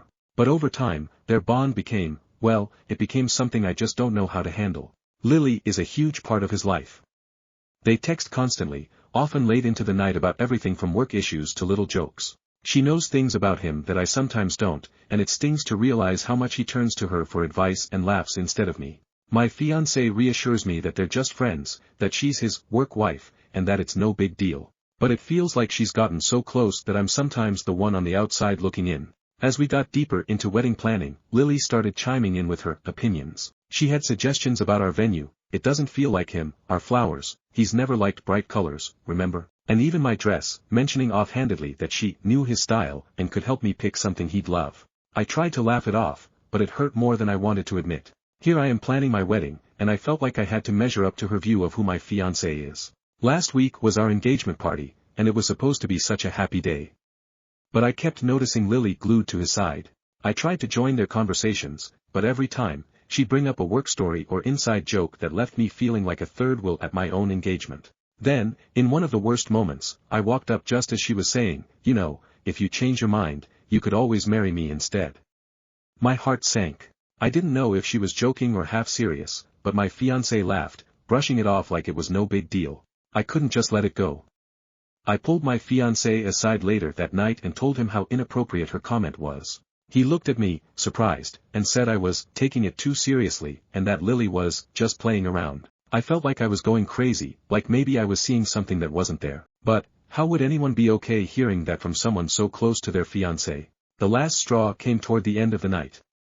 Lily had had a few drinks and she came up to me, asking if I was really okay with how close they were. She said something like, I mean, I can't imagine him with anyone else. It felt like a knife to my chest. I wanted to scream, but instead, I just walked away. Later, I told my fiancé I didn't want her at our wedding, that it was too painful to have someone there who clearly saw herself as part of our relationship. He got defensive, saying I was overreacting and letting jealousy ruin a friendship he cherishes. He even implied that uninviting her would damage his reputation at work. And now he's barely talking to me because he says I'm making him choose between his best friend and his fiancée. I don't know what to think anymore. I feel hurt, small, and like my feelings don't matter. My friends support me, but his friends think I'm overreacting and letting insecurity ruin our relationship. Am I the one blowing this up, or am I right to want some respect and boundaries? Aita for asking him to uninvite her from our wedding after everything that's happened. Stories number 65. Why are Trump voters still angry? I have a Harris sticker on my car. Never been a problem until I drove out to Redondo Beach, SoCal, and within 5 minutes got yelled at by 2 boomer men. I was a tad slow to signal that I was parking on the side of the road and got yelled at, you drive like you vote. Followed by, this is a bike lane, you asshole. Last week, post-election, an older Asian woman gave me the nastiest cold as ice look once she saw I had a Harris sign in my yard. Your guy won, why aren't you happy? What gives? Stories number 66. My 26M mother told me that she and my father have not spoken to each other since election night and are contemplating getting a divorce. My 61-year-old mother recently revealed to me that she and my father, 64 years old, had not spoken to each other since election night last week until this morning. She revealed to me that she secretly casted an absentee ballot for Kamala Harris back in September, which surprised me considering she usually votes Republican like my dad, and refused to tell anyone because her social circle is comprised of mostly Trump supporters, including most of our family, her co-workers, and my father. She told me that she and my father had been bickering about Trump and the election 1 week prior to election night after revealing to him that she could no longer support Trump after voting for him twice, 2016 and 2020. According to my mom, my father had been harassing her about her support for Kamala Harris and would make very sexist and racist remarks about Kamala just to spite her. My mother believes that the election has been detrimental to their marriage because it has revealed to her what type of person my father truly is. She told me that they have been sleeping in separate bedrooms and had not spoken to each other until this morning. This morning, she called me and my other sibling on a 3-way phone call to tell us to brace ourselves for a possible divorce because my father apparently texted her this morning to tell her that he wanted a divorce because he believes that real women aren't woke. She told me and my siblings that her heart is not that broken because they have had underlying problems with their marriage for the longest and believes this election simply brought them to the surface. However, I am truly devastated for a couple reasons. Never in a million years did I ever think that my parents would ever contemplate getting a divorce. I was literally just bragging to one of my friends about how well my parents get along since they always did during my childhood. We almost always felt like the perfect family, but I guess no family is perfect, right? I thought my dad was a better person. While I knew that he voted for Trump and was a lifelong Republican, his views have lurched much further right over the past decade since Trump took over the GOP. He used to be the most dignified man I knew and would even volunteer at homeless shelters in inner cities. Since 2016, he has started saying the most racist and vile things on his Facebook page and at family gatherings. I feel as if Trump and Fox News rhetoric have severely brainwashed him. He has become everything that he taught me not to be. How do I cope with my parents possibly getting a divorce? Are many families just breaking up over this election? Stories number 67. Updated told my husband, 34M, I, 30F, wouldn't have children in the USA and gave him the ultimatum that we would either move or divorce or be child-free. How do I explain why I'm being like this? I don't know if this is worth an update. I do know this got bigger than I thought it would be.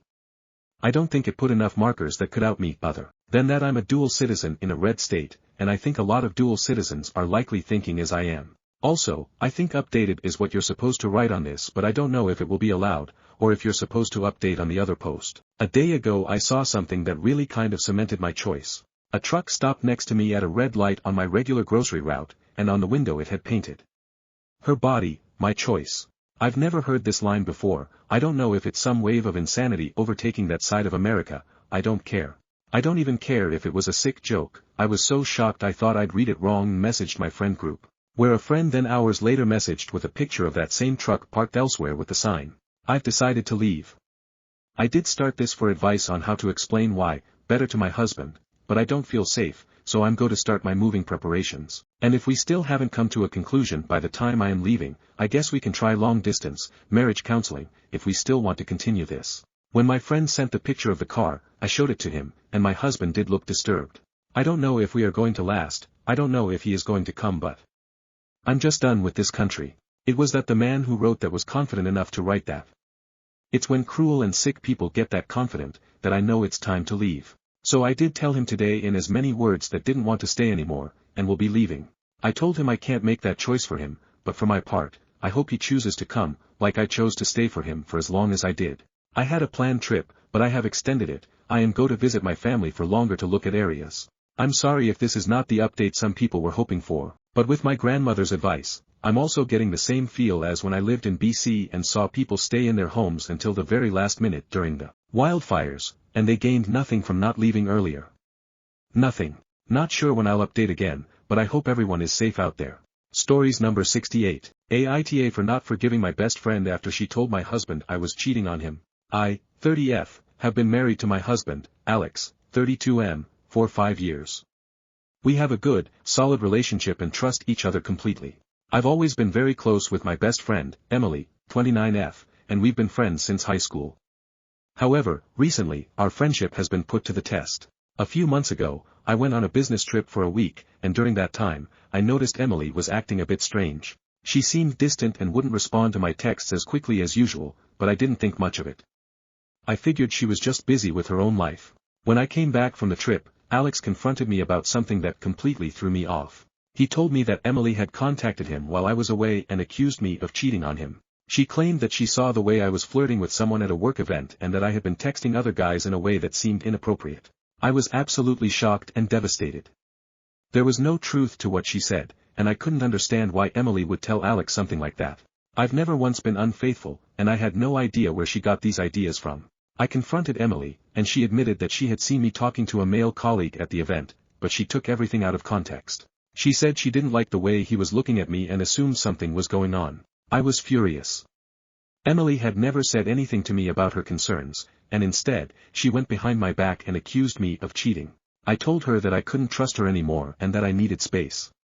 She apologized, but the damage was done. It felt like she completely betrayed me and violated my trust. Now, some of our mutual friends are telling me that I should forgive Emily, saying that she was just looking out for me and that she was worried about my relationship. But I don't feel like I can ever get past what she did. I've tried to move on, but every time I think about it, I feel so hurt and betrayed. So, Aita for not forgiving my best friend after she told my husband I was cheating on him. Stories number 69. 50M Americans have insurance through the ACA, wonder how many voted Republican. Neighbors are foolish boomers. This guy and his wife can only afford health insurance through our state's insurance marketplace, per the Affordable Care Act. These two voted Republican. Had a Trump flag in their front window, Trump banner hanging from the roof, Trump signs on the lawn. I asked my neighbors, aren't you worried that Trump wants to get rid of Obamacare?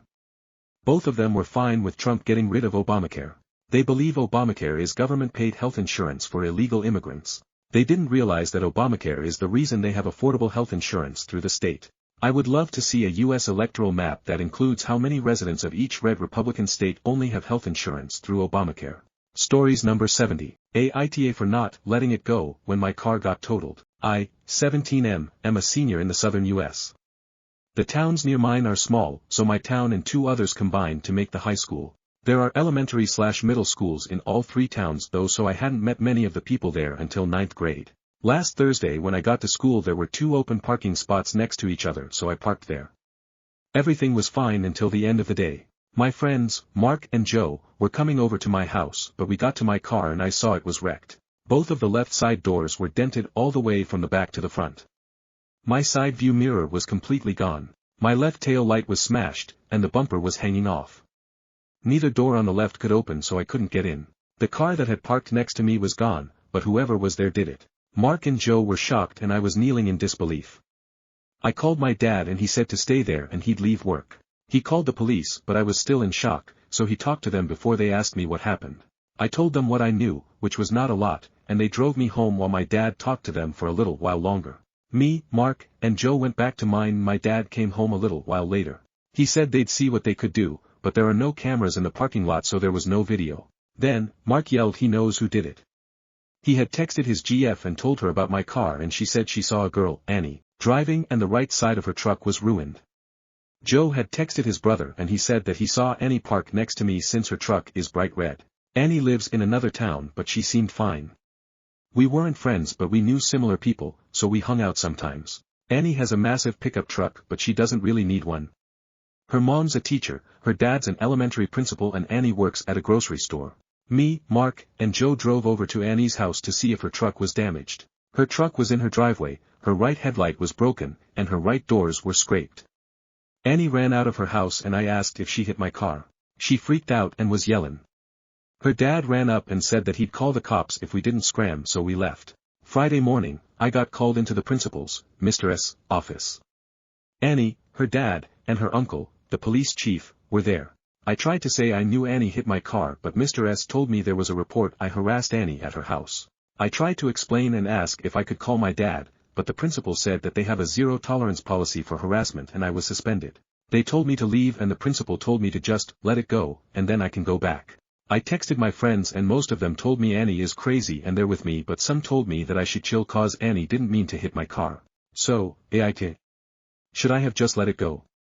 Sorry for the long post. Stories number 71. I discovered that my parents, 50s, have been lying to me, 19F, about my food allergies, and who knows what else, for my entire life. Am I justified if I cut them out of my life? I'm using a throwaway account because I have family on Reddit. Ever since I was a little girl, my parents have told me that I am allergic to both milk and chocolate. The story goes that I broke into severe hives on my very first Halloween. My mom had given me some milk chocolate and I had to be rushed to the hospital with hives and breathing problems where I was diagnosed with both chocolate and milk allergies.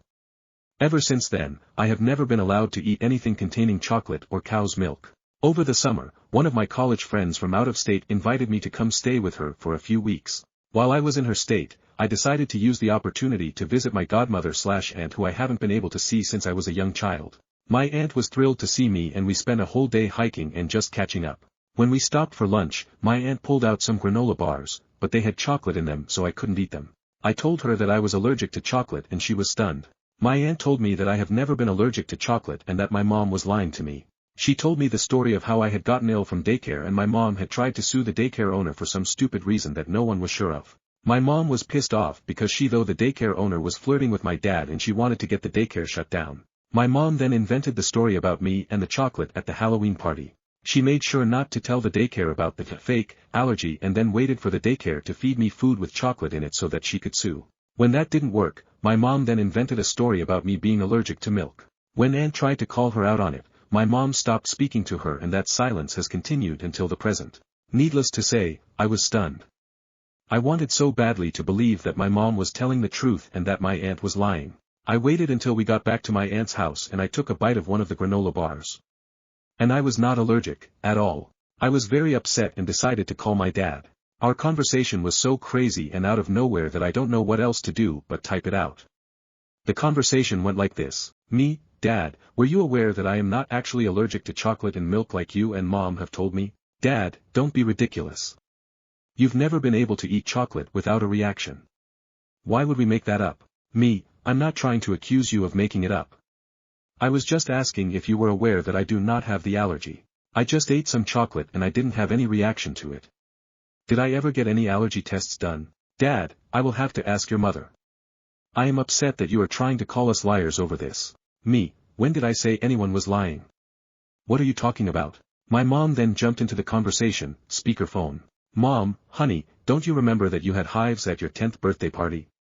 Your friend had given you a Tootsie Pop and you were allergic to the chocolate.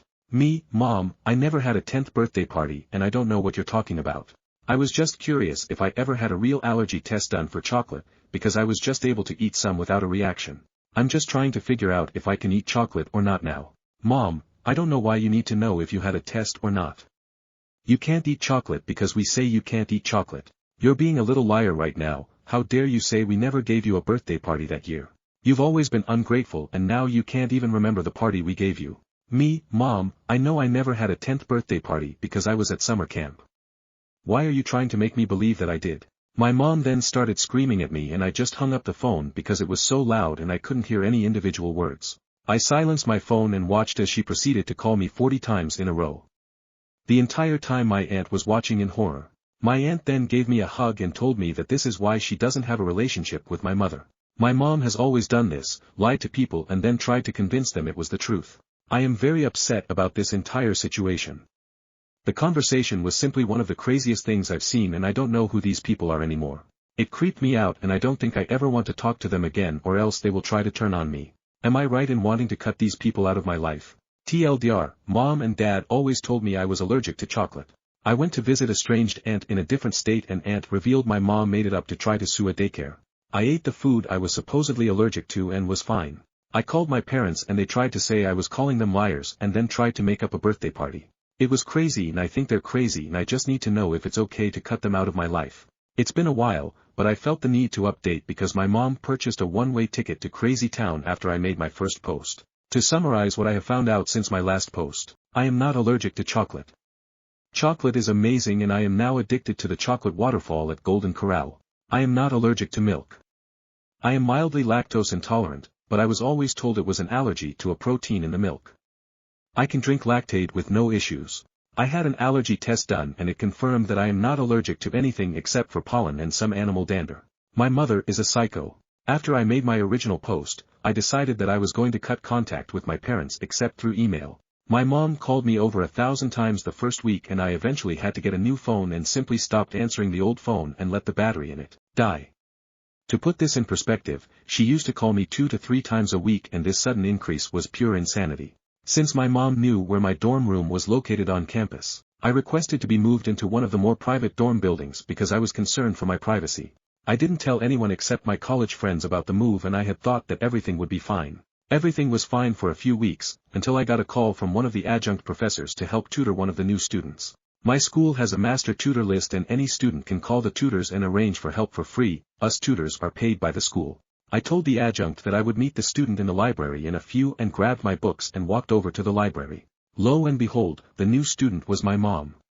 My mother decided that she would enroll in classes as a student in order to contact me. When I saw her, I froze and immediately tried to leave the library, but she followed me outside and wouldn't leave me alone.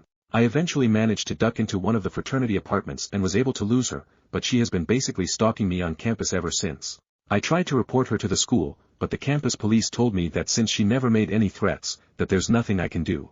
I tried reporting her to the normal police as well, but was told the same thing. My mom has not left me any voicemails or texts or anything at all that I can use to prove what she's doing. My RA has ensured that my mom is banned from my dorm building. Only upperclassmen are allowed and my mom is technically a freshman, but beyond that I am running out of options. My mom posted on Facebook that she is signing up for the same classes as I need to complete my major next semester. She posted her schedule and we are in one of the same classes, and I don't know what else I can do to stop the crazy. She claims that she didn't do anything to hurt me and that I am just lying about the chocolate and milk allergies. My aunt had to go out of the country for work and I feel so alone with dealing with all of this. My dad has basically ditched and moved out of my mom's house and I haven't been able to get in contact with him either. Any ideas for how to stop the crazy? TLDR, my mom lied to me for years and told me I had several food allergies. I caught her in the lie and cut off contact. She has now enrolled in the same classes I need to complete my degree and I don't know what I can do to stop her from stalking me. Hi there. It's my first time posting here because I was hesitant to give my mom the narcissist label. That being said, I don't really have a better term to describe her behavior and a ton of people pointed me to this subreddit after I posted on r/relationships about my mom. To summarize, my mom and dad lied to me and told me I had allergies, chocolate and milk. I believed them for years until I met my estranged aunt and she spilled the beans and revealed the web of lies created by my mother. I decided to go no contact with my parents and my mom snapped and enrolled at my university and was basically stalking me and enrolling in the same classes I need for next semester. I contacted the student affairs department and they arranged a meeting between myself and my mom regarding the stalking. At the meeting, the administrator heard both sides of our stories and pretty much caught my mom in another lie. My mom had her best poker face on and tried to claim that she hadn't contacted me in months. She denied that she had called me repeatedly, denied that she ever tried to get tutoring from me, denied everything she did. She tried to act like she was the victim and that I was just a mean and disrespectful daughter who hated her mom. And that's when I produced my iPhone and showed the administrator the call log from when my mom called me over 1,000 times in a row. This is not an exaggeration. The call log hit quadruple digits. My mom then tried to deny that the number was her cell number, but the administrator looked it up in the student database and it proved she was lying. My mom tried to backtrack, but the damage was done. The administrator made us both sign contracts that said that we each must not contact each other for the remainder of the school year, otherwise we would be suspended from classes. My mom was forced to change her schedule so that she would not be in the same classes as I was in. The administrator made it clear that if she tried to circumvent the contract, even if by accident, that she could have her student ID banned from entering the student center or other buildings if I was inside. They are controlled by RFID chips and we have to swipe them to enter certain buildings. After the meeting ended, I was so happy and I felt free for the first time in weeks. A few nights later, my dad called me and left a voicemail informing me that my mom tried to commit suicide with sleeping pills and that she was going to the hospital. I thought it was fake at first, so I called the hospital and they put me through to my dad who was in the waiting room. My dad laid into me pretty hard and called me names and stuff about the whole situation and then told me that if I didn't want my mom to die, I shouldn't have made her life miserable. So that's my Thanksgiving vacation and I don't really know what to think or do right now. I'm going to go bake a pumpkin pie and try to forget about it all, but food tastes like ash in my mouth. Stories number 72. Aita for not letting my mom come to my wedding after she ignored me my whole life. I, 26M, am getting married to my fiancée, let's call her Sarah, 25F, in a few months, and I'm super excited about it. But there's one big issue with all the planning, my mom. A little background, my parents divorced when I was 8, and my mom, let's call her Layla, remarried pretty quickly after that. She married this guy, Dave, who had 2 kids of his own. Ever since, it's like I was no longer a priority in her life. She focused all her attention on Dave and his kids. Like, I'm not exaggerating when I say she treated them way better than me. They'd go on trips, she'd go to all their sport events, and they'd get everything they wanted. Meanwhile, I felt like I was invisible. She didn't ask about my school, didn't care about my friends, or even my mental health. I started to feel like I wasn't even her kid anymore. When I turned 18, I moved out. I thought maybe she'd care and try to stay in touch, but nope, she didn't. I'd text her once in a while just to check in, and she'd either not respond or say she was busy with Dave and his kids. I figured if she didn't care, why should I? So, I just stopped trying to reach out. Fast forward to now. I'm planning my wedding, and out of nowhere, my mom starts texting me like we're super close. She wants to know all the details, saying how excited she is, and even saying things like, I can't wait to see you start this new chapter. Like, seriously? I haven't heard from her in years, and now she expects to be front and center for my wedding. I told her straight up that I didn't want her there. I said I'm not comfortable with her coming after everything that's happened, and that if she really wants to have a relationship, we can talk about it after the wedding, but not before. She started crying and saying I'm holding a grudge and that I'm her son and she deserves to be there. But I don't know how I'm supposed to just forget the fact that she ignored me my whole childhood in favor of Dave's kids. Now, my family is split. Some of them think I'm right and that I shouldn't just let her show up when she never showed up for me. Others think I should just let it go, and it's just one day, and that I should let her come to the wedding to keep the peace. So, Aita for not letting my mom come to my wedding after everything that happened.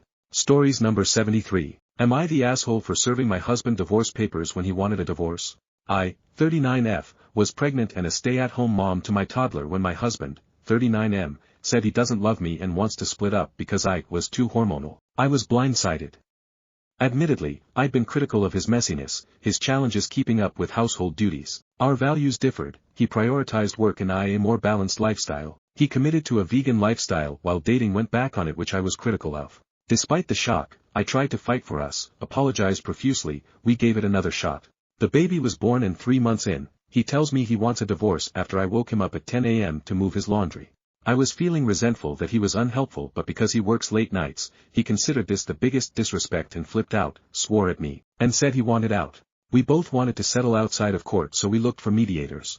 I found 2, but it went nowhere because we were so far apart. He demanded 50% custody, immediate overnights for kids, to pay no child support. Although he was the breadwinner, he said that because my parents have money, they should cover us. He even claims we're not married, thus it's not a divorce just because we didn't file the marriage license on time. We had a religious ceremony and a civil ceremony. So when mediation was going nowhere, I got a lawyer, without his knowledge, and planned to serve him a divorce. Before serving him, he moved out, but still expected to use the house. One time, he came back to see the kids, but he was working loudly disruptively, so I asked him to leave.